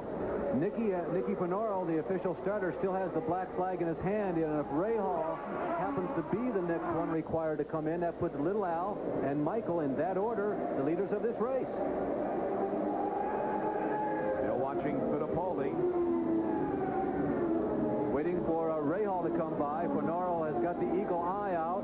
The black flag has not been displayed as of yet. There is Emerson Fittipaldi, definitely running well within the lead lap. And we're watching and Rahal likewise came in. There is Bobby. Let's go to Dan Matheson. Well, I just talked 30 seconds ago with Steve Horn, the crew chief here, and he was really surprised that his driver had to stop. He said there had been a pass on the pace car, but they did not have the pace car, that is, did not have the lights on. And now here he is at a full stop, keeping the revs up. They are giving him a 1-minute penalty by the looks of it. He is not happy at all, but this does explain it now. Emerson's was a stop-and-go penalty. Rahal's is a much longer penalty, so this is going to eliminate Bobby's penalty. Jackaroot? One entire lap. Get him back on the lap with the rest of the field. Steve Horn is livid about it. He's off and away. Bobby Rahal almost stalled the engine. They played this one very close to the vest. Nobody from CART played their hand and informed anyone that that's what they were going to do. Further down, the Patrick team were visibly upset because they thought it was going to be a simple stop and go for Bobby Rahal. But what CART did to Steve Horn, the True Sports team, and Bobby Rahal, well, they kept the aces down until they brought him into the pits. Well, now, what determines whether it's a stop-and-go penalty or whether it's a one-lap penalty? If you pass the pace car, you pass the pace car. Yep, my understanding is, historically speaking, that a blatant passing of the pace car is a one-lap penalty, and that appears to be what was assessed to Bobby. But because the information was not free-flowing, nobody really knew what was coming down. Emerson's problem appeared to be a pit infraction more than really a passing of the pace car. That's my best guess at this point. Well, in any different group of leaders now. It is my understanding that Al Unser Jr. is in the lead right now with Michael Andretti second, Kevin Kogan third, Danny Sullivan fourth, Roberto Guerrero is fifth. Then comes Moreno, then Mario Andretti, then Fittipaldi, and then Rahal. That's the unofficial standings at this point.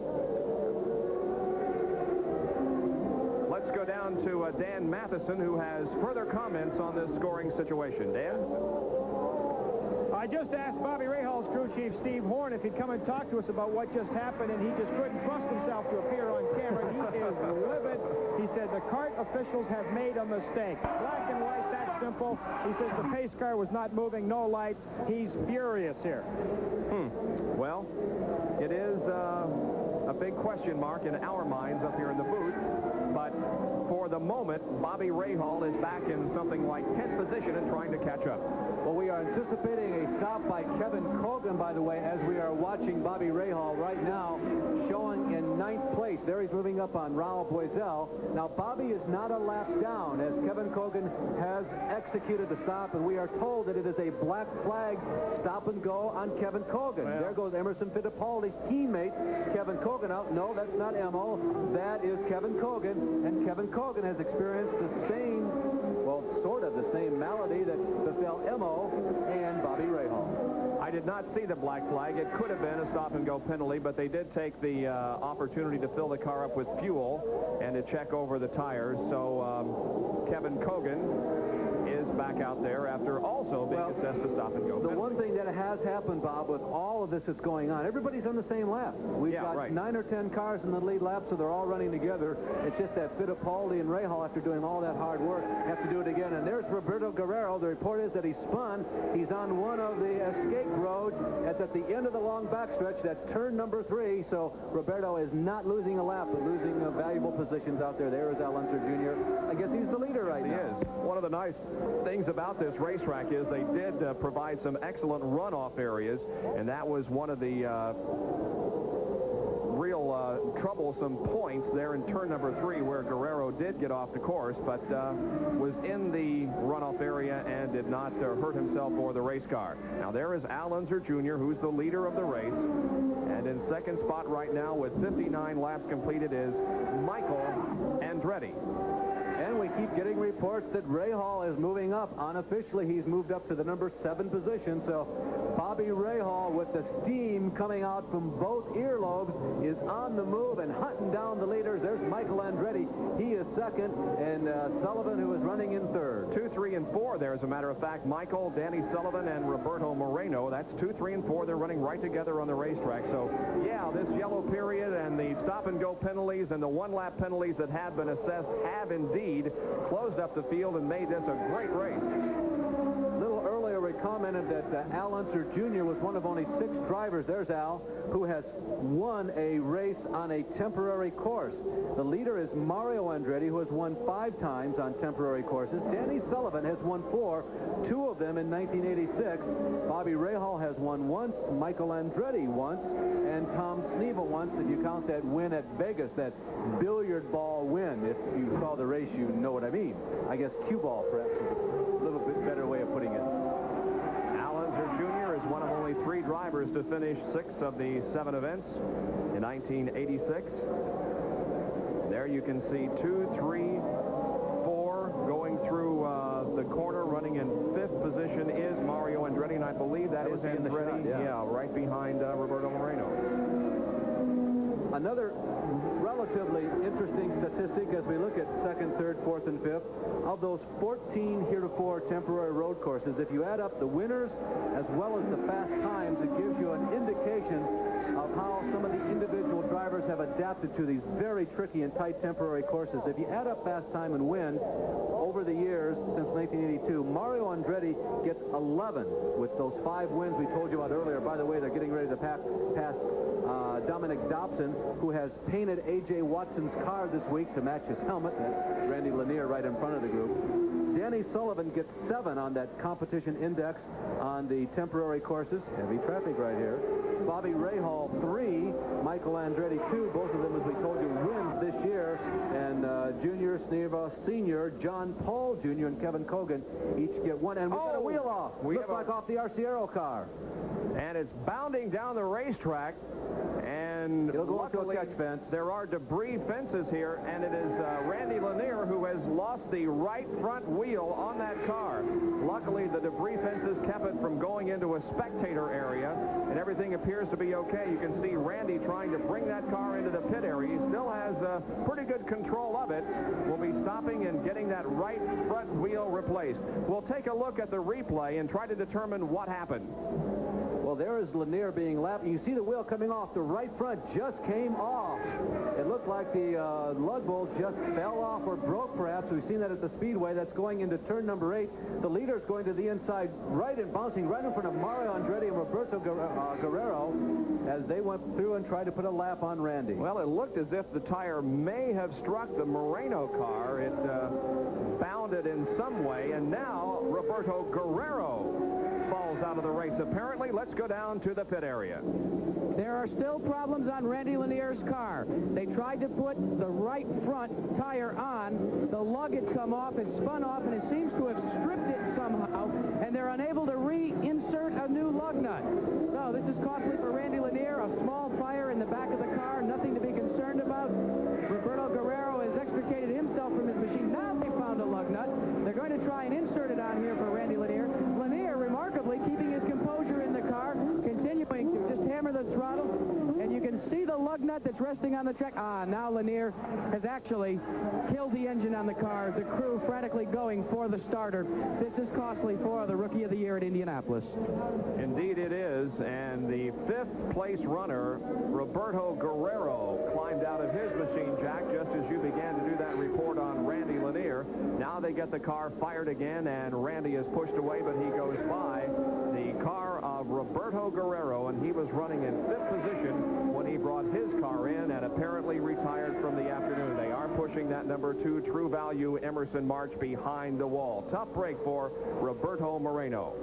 Bob, one thing about Guerrero, yes. One thing about Roberto, one of the things that greeted us this week at Toronto was one of the new publicity guides, pocket size, that the Guerrero True Value Dan Cotter team, Phil Casey have put out for Roberto.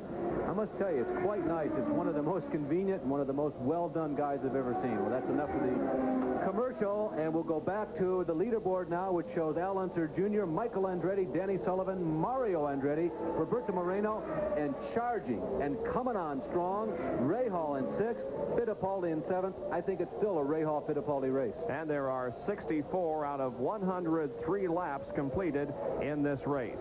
Well, Jack Arute has moved over to the Roberto Guerrero pit, and let's go down to him for a conversation. Roberto, we just can't go on meeting like this. Now, what was the problem? Well, we broke a brake rotor, so that's what eventually took us out of the race. You had high expectations coming into this road course event in Toronto. You felt it suited your driving style. Now that you've had some time on the facility, what do you think? It's a beautiful racetrack, and you know, the True Value car was going well. Unfortunately, we seemed to be blistering the tires very early on. After about 5 or 6 laps in the first run, we had 3 tires blistered, and so that slowed us down a little, and then the brake problem, unfortunately. We have encountered several teams that have reported blistering tires. What do you think is causing that, Roberto? Well, I mean, obviously, for Goodyear, it was an unknown track. We'd never raced here before, and they obviously made a compound that was a little bit too soft. So next year, you'll see the times be a little bit slower, but the tires will be okay. So they do a good job, and, you know, we never raced here before, so they didn't know what to do. My colleague Dan Matheson has further information on the goings-on here in pit road. Dan? Jack, I just had a quick chat with some of Michael Andretti's people, Barry Green, and if you can see them behind me, don't they look relaxed? Michael Andretti is the points leader, his machine running very nicely today. Barry only had one comment for us. He said, "We have lots of fuel." And they also have a long way to go. They better have a lot of fuel. That's all I can say. Only completed 65 laps, so well over 30 to go. Unless they were bailing it out during that long caution flag, they all better have a lot left. Back in the car of Jeff Brabham, who's back in contention of this Molson IndyCar race in Toronto, Ontario. We'll be right back.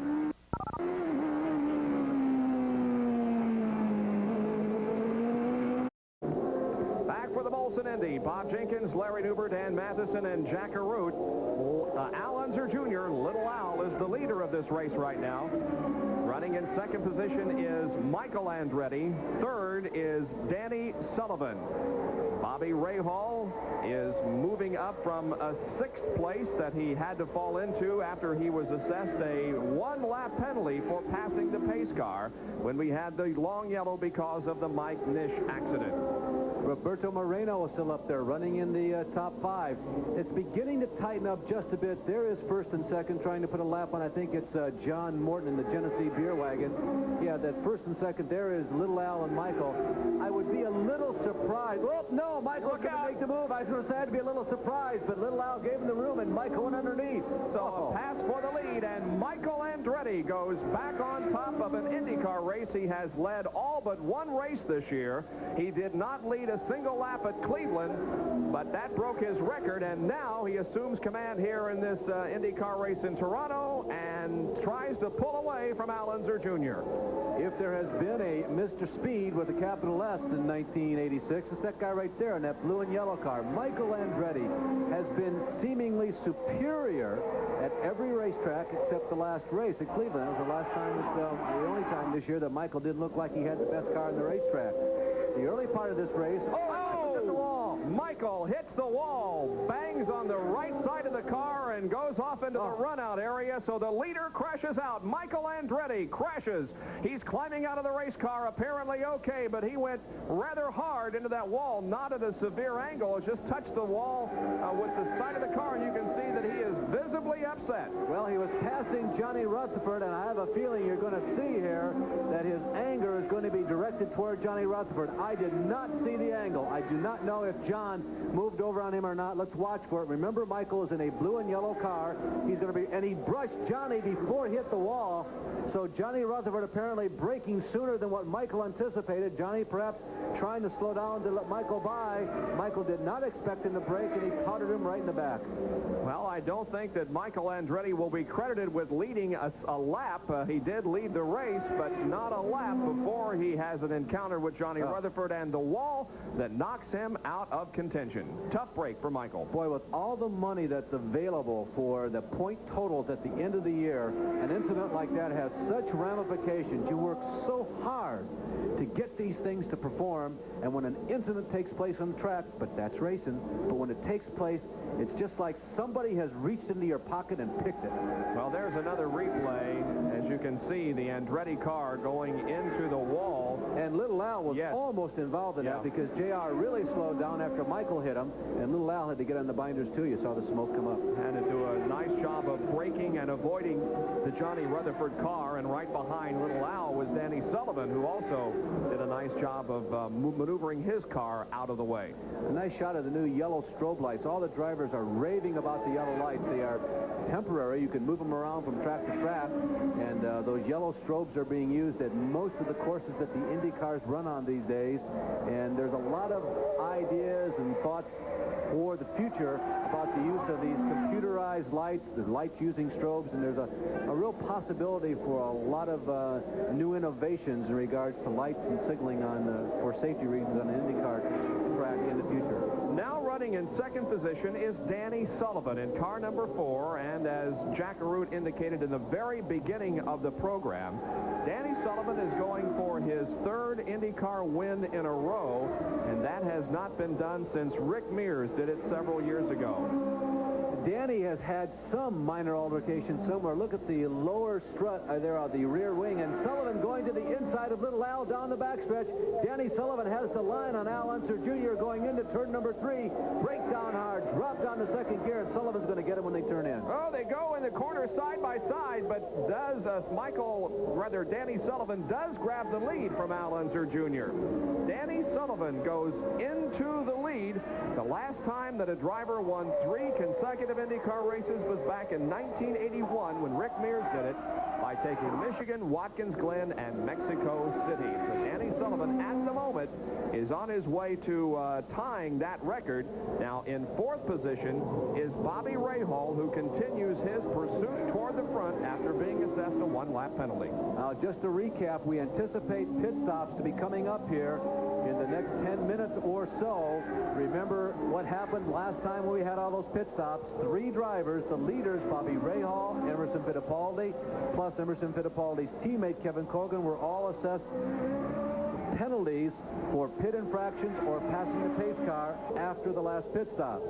Little Al has led most of this race since the long yellow flag that involved Mike Nish's accident. We are still checking on Michael's condition. Michael Andretti took the lead and led it down the long backstretch, bounced off of Johnny Rutherford. He crashed out of the race, and now Danny Sullivan, who has won the last 2 IndyCar races in a row, has moved into the lead, and progress on Bobby Rahal, 6 seconds. He is 4th right now behind Mario Andretti, Al Unser Jr., and Danny Sullivan. Rick Mears makes another pit stop and goes back out onto the racetrack. It's just not been a good weekend at all for Rick Mears, starting in 15th position, about 4 miles an hour off of the pole speed.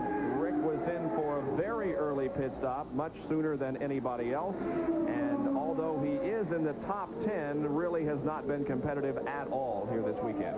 Roberto Moreno, who's running the top 4 all day long, has stopped for his final pit stop. And by the way, there's Rick Mears. One comment about Rick. You know, he said this week, a few years ago, we won a lot of races. But you know what? A few years ago, we didn't have to work this hard to finish 4th and 5th and 6th. Because everybody's caught up. And Jeff Brabham is right behind that Pennzoil Rick Mears. Now, an interesting individual who is holding the pit board at the wall this weekend for Rick Mears is Roger Penske Jr., Roger's son, who used to be a Super V driver, but now is devoting all of his time toward the business aspect. Roger Penske Jr. holding the pit board this weekend. We'll watch Jeff Brabham here follow Rick Mears through the course. Jeff Brabham, who finished 9th in his IndyCar debut at Phoenix a few years back. I think it was about 1981 was when he came up to IndyCar racing after a successful career in the Super Vs.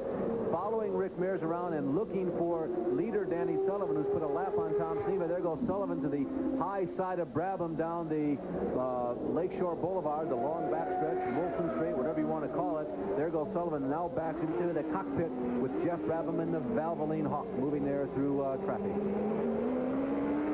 Sullivan right ahead of Jeff Brabham now. It's changed for second position. Mario Andretti has moved into second, passing Al Unser Jr. Al Jr. back to third place. Ray Hall continues to run fourth. In fifth was Emerson Fittipaldi, but he is missing on the racetrack. He did not come around this time, and it appears as if his crew is getting ready for a pit stop for Emerson Fittipaldi. Oh, Moreno's out. And lots of smoke and vapor coming from the rear end of the Roberto Moreno machine, and Roberto is out of this race, and it looks like a situation very similar to the one in Cleveland, in which he had to drop out of the race very early. Now, there is Emerson Fittipaldi coming in for a pit stop. They are changing the rubber on the left side of the car, and Al Unser Jr. is also in, down to the pit area. Something that's a little unusual. Al Unser Jr. has elected to change only 3 tires. They're going to leave the right front on. Now, they've been concerned about blistering tires as well. A very quick stop. He's off and away, burns rubber at the end of pit road, and goes back out beneath the Prince's Gate. All right, Al Unser Jr. back out on the course. So is Emerson Fittipaldi. Bobby Rahal is now in third position, but he's about 4.5 seconds behind the leader, but neither he nor the leader have made their final pit stop. There is Emerson Fittipaldi, going very slowly on the racetrack. I think perhaps there is more trouble in that car than meets the eye, because as we said, he was very slow coming around last lap before he made the pit stop. Predictable time for a pit stop for Emo. Rahal still owes the field a pit stop. No, he cannot go the distance. He will be coming in, and we'll just have to wait and see the amount of time that he takes to enter and leave the pits, plus the amount of time it takes to do the work, as Mario Andretti is now pitting in front of us. The amount of time that all these people spend, the combination of entry, work time, and exit actually comprises the actual time that you need to pause for pits. Watching Al Unser Jr. on the racetrack will keep the progress of the Mario Andretti pit stop in our eyes. There it is. Mario gets the service and is down off the jacks and back out on the racetrack. Mario had moved to second position before coming in for that stop. He moves on the racetrack right ahead of, now alongside of, now still ahead of Kevin Kogan. That was a close one. Mario not giving Kevin what you'd say an extra lane of racetrack there. He says, Kevin, you got that lane, that's yours. This one that I'm in, that's mine. Pit stops being made. Bobby Rahal now moves up into second position as Danny Sullivan has the lead of this race. We anticipate a stop by Danny Sullivan and by Bobby Rahal momentarily. We continue to watch this battle on the racetrack between Kevin Kogan in the red and white 711 machine, and right ahead of him, Mario Andretti. And it is a battle for position. Both of these people have been consistent top 10, mostly top 5, all race long since the green flag dropped. Sullivan continues to lead this race, now moving up, I believe, on Ian Ashley, the Canadian, who got a ride with Dick Simon this weekend. Canadian who was born in Germany. He grew up, spent most of his younger years in Great Britain. He holds dual citizenship from Great Britain as well as Canada. His mother was a Canadian. His father was in the Royal Air Force. As a matter of fact, his father was one of the test pilots for the early Concords. That's Ian Ashley. Ian Ashley, who has spent the last 6 or 7 years after a very serious Formula One crash, plotting and planning. Here comes Danny Sullivan, the leader, plotting and planning to come back to IndyCar racing. And we go down to Jackaroo for a call on the pit stop by the leader. The crew is waiting for the appearance of Danny Sullivan. He rolls to a stop. The wounded wing is not as bad as it looks like out on the racetrack. Now, here's something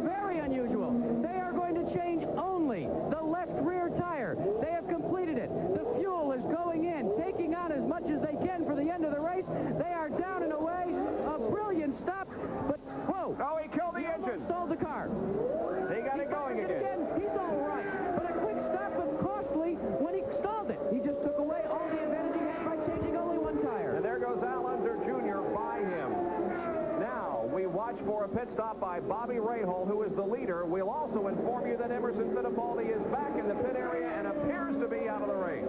Bob Jack made an excellent point. He lost the advantage that they gained by changing only quicker because they changed only one, that left rear, on this clockwise road course. Without a doubt, that is the tire that's getting the most abuse. It gets a lot of abuse right there at the end of the long backstretch. But what a solid point that was. The advantage that they calculated that they could really use, they lost when apparently Danny stalled the car. A really delicate touch. You have to keep these Indy cars going when they're in the pits. They don't like to run at a very slow idle like that. The Indy cars are made to go fast, and when they're very hot, they stall out very easily. The fuel has a tendency to evaporate, and the engine's basically starved. Emerson Fittipaldi is out of the race. He has climbed out of the car in the pit area, and they're pushing the car behind the wall. Tough break for the pole sitter this afternoon, Emerson Fittipaldi, who will have to wait for another day for IndyCar win number 2 and the first this season. Well, Bobby Rahal should be pitting soon. There you can see Emerson Fittipaldi with his crew members. Ran a good race while he was out there, but it just did not last for him. Jeff Brabham also has come in for a stop and is moving very slowly out of pit road. We'll be back with more of our live coverage from Exhibition Place in Toronto. While we were away, Bobby Rahal did make his final pit stop. This is how it went. A smooth pit stop by the Steve Horn crew, and Bobby Rahal was back out onto the racetrack. He does relinquish the lead, however, to Al Unser Jr. Danny Sullivan running second, Mario Andretti third, fourth would be Kevin Kogan, and in fifth position at the moment would be Ari Lyondike unofficially. But Rahal, you can bet, is going to be moving back up and toward the front of this pack. Well, that's it. Everybody has made their final pit stop. Nobody will need to come in again. Now, they all came in around, let's see, some at 71, some at 76, and some at lap 81.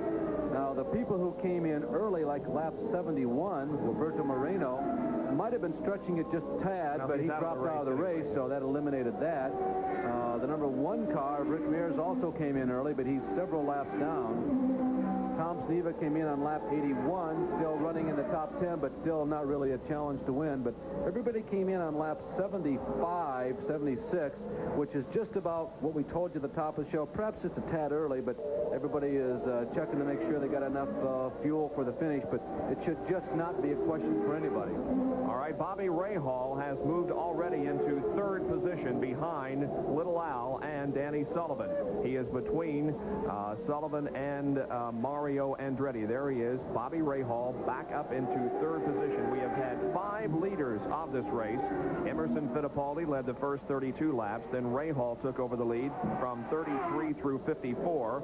Al Unser Jr. led from lap 54 to 67. Michael Andretti led unofficially, didn't actually lead a lap, but was in the lead when he crashed out. Then Danny Sullivan took over the lead from Al Unser Jr. from lap 71 through 77. Rahal led again on lap 78. Then he made a pit stop, and Al Unser Jr. is in the lead at the moment. Emerson Fittipaldi is out of this race. Let's go down to the pit area and Jack Arute.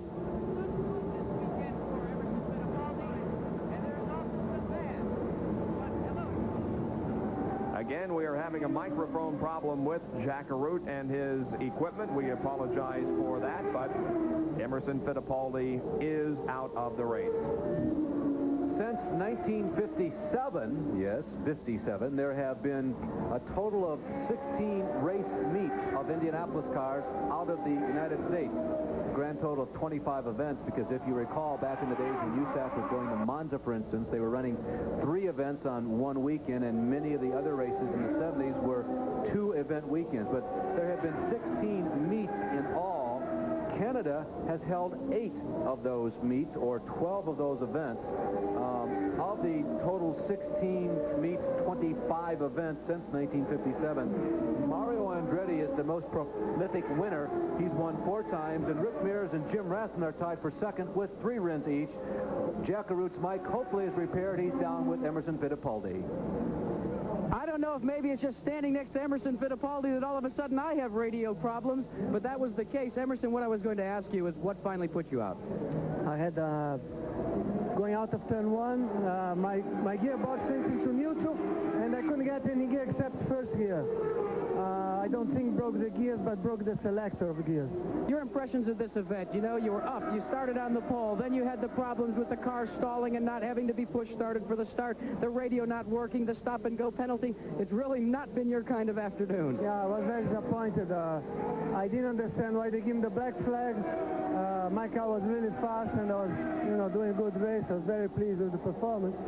But I didn't understand why they gave him the black flag, because I lost a lap to Rahal anyway. Well, now, you've had a chance to watch the rest of the competition. In fact, you've been able to measure some of it out there under competitive conditions. Who, if you had to pick someone, would you say is going to win this first Toronto Molson Indy? No, it's difficult to say, because when I did my pit stop, I lost contact, and I don't know even who is leading now. Well, he lost contact with the radio and lost contact with the competition. Bad day for Emerson.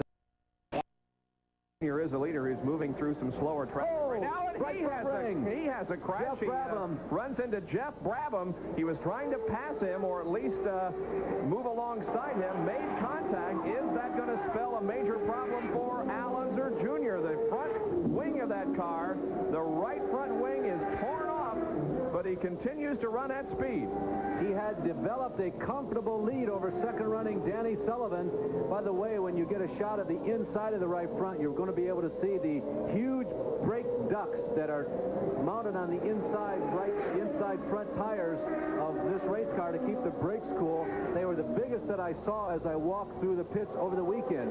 You see the red part, that big red part that's not just being hot from heavy braking. They've got big brake trucks there. There you see Al moving to the inside, and apparently Jeff just didn't realize how close he was, and he clipped that right front and clipped it right off. Don't I remember the same thing happening to Al Jr. at Cleveland? Didn't he lose the right front wing on his car? Yeah, at Cleveland, apparently there must have been a driver error involved there, at least from the indication that I was able to get. But those things happen on a temporary road course, I'll tell you. Now, the question becomes, do they take the time, do they stop and replace that left front wing? Is it structurally damaged, so if he stops, maybe they can't fix it anyway? At a place like this, yes, they're very important, but it's not like aerodynamics at a place like Michigan. I think, and do we have another crash here? Dominic Dobson looks like he is up against the tire wall there at turn number 7. No, anyway, I was going to say, I think the little Al's got to stay out. Sullivan is moving in, and I think he's moving in for the kill. Sullivan in second position. We must apologize for lack of communications as Danny Sullivan goes into the lead again. He goes inside of Little Al and takes the lead. We have not been able to get any information on the condition of Mike Nish.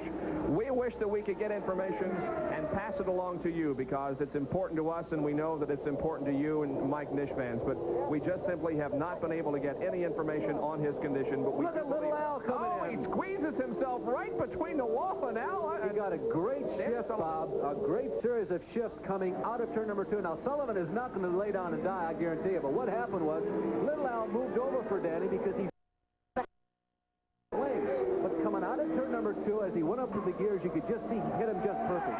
And he had so much momentum going down the long backstretch, he had about 3 chances to get Danny, and finally he kept moving up on him, and the third time he said, hey, I think I can get by this guy, so he took him and he outbroke him going into turn number 3. An extremely competitive road course race here, as Danny Sullivan and Al Unser Jr. are going tooth and nail. I think they touched. Sullivan had to at least get on the binders really hard to avoid hitting Little Al in the rear end. It appears as if Sullivan is going to be able to take the lead here at any moment. Right here is where I think Little Al's got the track down. He gets up to the gears really well and seems to hit the backstretch really strong. I think that's his strongest point. We'll see as they go into corner number 3. No, Al Unser Jr. is going to continue to maintain the lead. Here's a replay of Sullivan really getting hard onto the binders. Let's see if he touches. Yeah, looks like he runs up under Al Unser Jr.'s rear wing. Bob, you know, there's... And I Yeah, the same Kim Campbell who's run Super Vs and run the ARS Series this year for making a really solid point. Without that left front wing, there is less drag going down that long straightaway, and you can really pick up the momentum, so it's more than just hitting the gears just right. You got less drag, there's less car crashing into the wind that's coming down at you. Sure, Little Al should be able to go faster going down that long back straightaway. The problem is stopping it when you get down there. Only 15 more laps to go. Al Unser Jr. and Danny Sullivan battle for the lead. Bobby Rahal is running third. And Sullivan has got Little Al again. Now let's see what happens going down the back of the lakeshore. It is back and forth. First Sullivan in the lead, then Al Unser Jr. in the lead. Sullivan. Rahal, we are told, is only 2.5. That is he at the top of the screen. Bobby Rahal is beginning to move in. This time, Little Al is not going to get Danny. Now, this will be the real trick. Can he stay close enough to Sullivan going to the twisty, winding part of the race course? And without the downforce in the right front, it is doubtful. Now we start turning our attention to Rahal. He seems to be moving up. Told you earlier, thought this was a Rahal-Sullivan or Rahal-Fittipaldi race. I still kind of think that.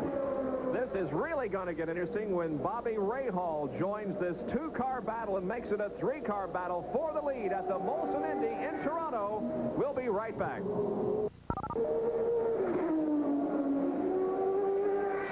Toronto, new second-place runner, Bobby Rahal has passed Al Unser Jr. Now, it is Danny Sullivan leading. Rahal is second, and Al Unser Jr. is third. It's a tremendous race here, but now it appears as if Sullivan and Bobby Rahal. Moving around Johnny Rutherford, remember the problems that Michael Andretti had in getting around Johnny Rutherford. Not so for these guys. Here we go. It's a pass for the lead, and Bobby Rahal grabs the lead at the end of the back stretch going into turn number 3. Rahal has passed Danny Sullivan for the lead. So Rahal has overcome some big obstacles here this afternoon. He was assessed a one-lap penalty during the long caution period caused by the Mike Nish accident, but he has come over the lead. By the way, we do have just a little bit of information on Mike Nish. We can tell you that he has been taken to Toronto General Hospital where his condition continues to be assessed. He is with Dr. Terry Trammell from Indianapolis's Methodist Hospital, who is a specialist in lower extremity injuries. Here is a replay of made on Danny Sullivan. Simply stated, Rahal is the fastest car on the racetrack right now, and he has been for the last 20 laps. And it was a matter of when he caught the leader, waiting for the best opportunity to pass, and without a doubt, that long stretch there along Lakeshore Boulevard is the best place, and Bobby made it look very easy, although Sullivan has not let him get away. Rahal was running back in about 10th place after that long one-minute penalty, or one-lap penalty, that was assessed to him. So Danny Sullivan back to second now, trying desperately to become the first driver since 1981 to win 3 IndyCar races in a row. But Bobby Rahal is the leader at the moment, and now begins to put just a couple of car lengths between himself and Danny Sullivan. Back to the Dr. Terry Trammell. He was the doctor that repaired Shirley Muldowney's very badly broken leg and feet, and has worked on several IndyCar drivers who have that type of injury. So he's in very good hands. Hospital. We go down to the pit area and get this report from Dan Matheson. The CART's point leader is a two-time winner this season, but Michael Andretti will not finish the Molson Indy in Toronto. Michael, what happened? Well, Johnny Rutherford ran me into the wall. I was setting him up to lap him. Right, for whatever reason, I don't know, and I had no room, and I got caught between him and the wall and went for a good ride. Seems to me you're saying JR knew you were there and he was squeezing you. No, I wouldn't say that, but I'd say that I don't know why he changed lines, but he changed lines on me, and it caught me totally off guard because I set up really nice into the next corner, and I don't know why he did it. Well, with you gone, who do you like now? Only a few laps left. I'd like to see Rahal take it because right now Sullivan's closest to me in points. Michael, thanks very much. Thank you. As a matter of fact, Michael Andretti did go into this race as the points leader, and Tom Sneva was in second position in the points with Danny Sullivan third, Mario fourth, Al Unser Jr. fifth, then Rick Mears and Bobby Rahal in seventh in the point standings going into this race. who has become one of the top runners in IndyCar racing on the road courses. He has won 5 times. That ranks him 6th among the currently active drivers. He has 6 poles, which ranks him 4th, and he's won over $650,000, which also a 4th ranking. Kevin Kogan, who is running in 5th position, as you can see, is in the pits right now. We'll be back after these messages. With just 7 laps to go, Bobby Rahal leads the Molson Indy. Danny Sullivan runs 2nd. Al Unser Jr., whom we are watching right now, is 3rd, minus a right front wing. 4th position belongs to Mario Andretti. 5th, Kevin Kogan. He did hold on to 5th position despite his late pit stop. And in 6th is Tom Sneva, who has once again just been very consistent out there. Is going to wind up, it appears, in the top 10 and keep himself in contention for points. Tom was in 2nd position entering this race in points. And by the way, talking about Sneva, John Anderson and crew, they are really looking forward to Michigan International Speedway.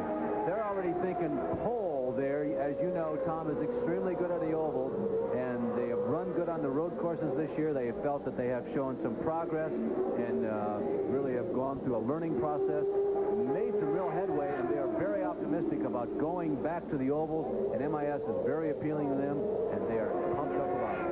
And you know, Tom took his schooling as far as road courses are concerned at Mosport Park, not too far from here. Now we can see that Mario Andretti has really closed in on Al Unser Jr. This is a battle for position as Mario tries to put himself in 3rd. We'll watch to see what tactics Mario employs here to get around Al Unser Jr.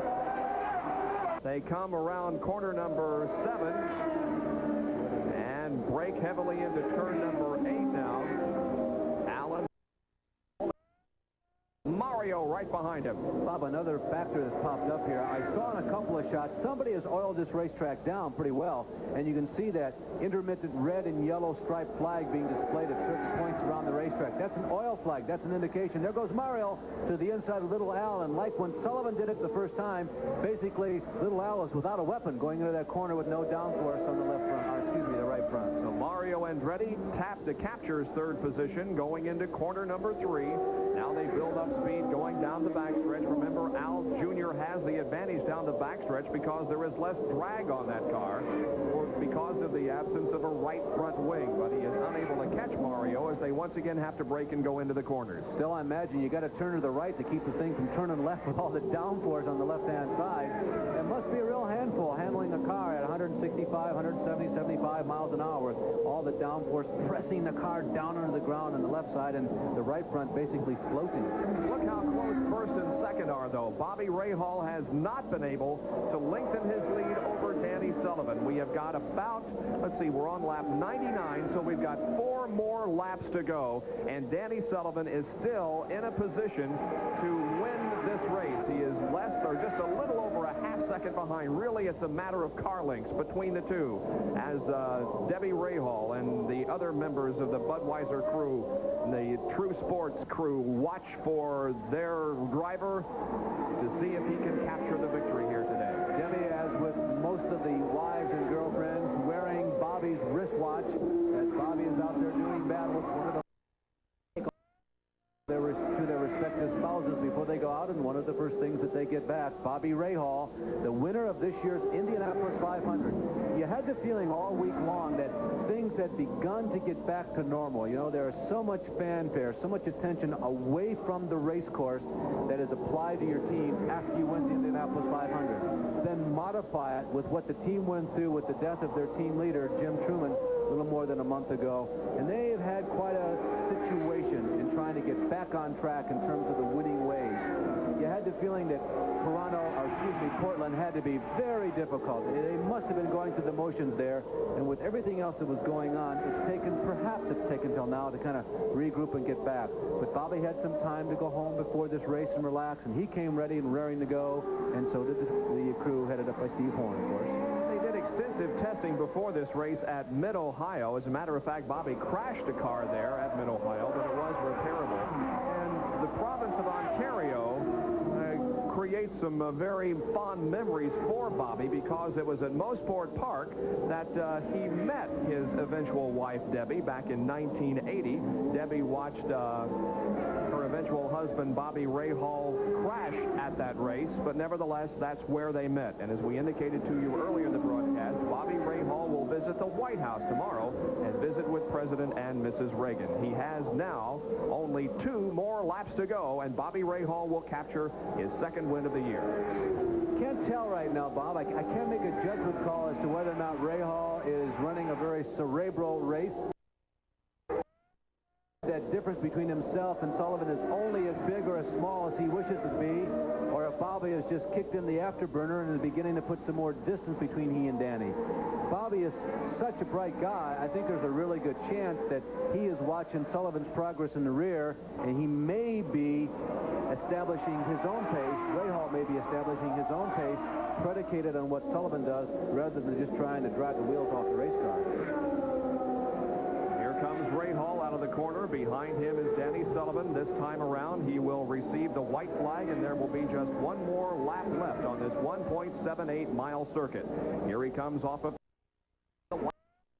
Bobby Rahal receives the 1 more lap to go signal. We'll watch him. He's now in the corner number 3, bringing it out of the corner number 1 and 2 onto the backstretch now, gaining momentum once again. Danny Sullivan appears to be dropping back just a little bit further. Now at the end of the backstretch, he brakes heavily in downshifts going into corner number 3. Bob, also, this is the first race that the car will have won with something a little extra right on the front windshield. You can't read it there because the camera angle's too far away and the car's going too fast. But there are 3 initials right underneath the front windshield. They are JRT. It'll be the first win with Jim Truman's initials on this race car. That, too, is an emotional moment. Bobby Rahal in the last stages of this course, negotiating the final turns. That will lead him on to the straightaway and to the checkered flag. Let's watch him. He's in corner number 10. Now corner number 11. He brings it off the corner number 11. He gets the checkered flag, and Bobby Rahal wins the Molson Indy. Danny Sullivan in 2nd position, just a matter of car lengths behind. Unofficially in 3rd position is going to be Mario Andretti. And 4th could be Al Unser Jr. But in any case, Bobby Rahal has won this event in Toronto, Ontario, Canada. Still waiting for Al Unser Jr. to come by. There's Mario.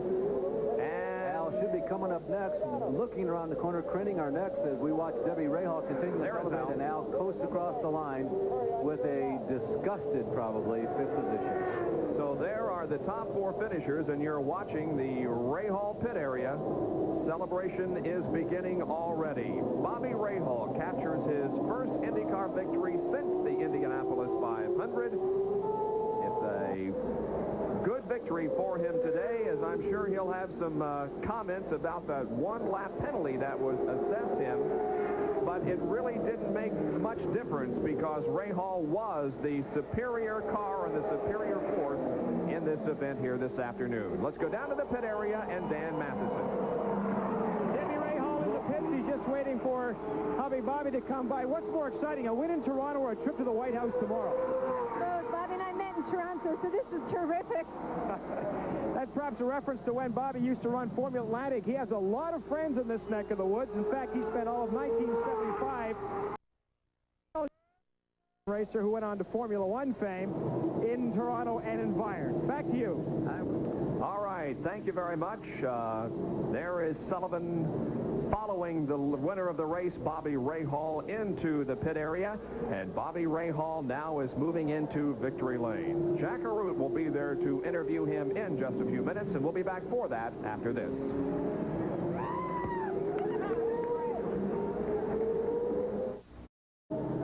We are back. The race is over. It has been won by Bobby Rahal from Dublin, Ohio in the Budweiser True Sports March. First win for Bobby since the Indianapolis 500. Finishing in 2nd spot was Danny Sullivan. His effort to win 3 IndyCar races in a row wound up short by almost a second.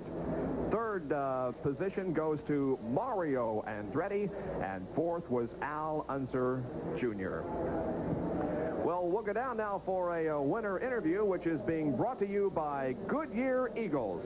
You either have Goodyear Eagles or you need them. And let's go to Jack Arute in Victory Lane for our winner interview. Jack? On 1986, Bobby Rahal said in Victory Lane at Indianapolis that win was for Jim Truman. When Steve Horn came up to you right now, he said, Bobby, I love you. This one's for us. Yeah, he said on the radio on the Kulov lab this one. I couldn't hear him, and then he said, this one's for us. And I said, you're damn right.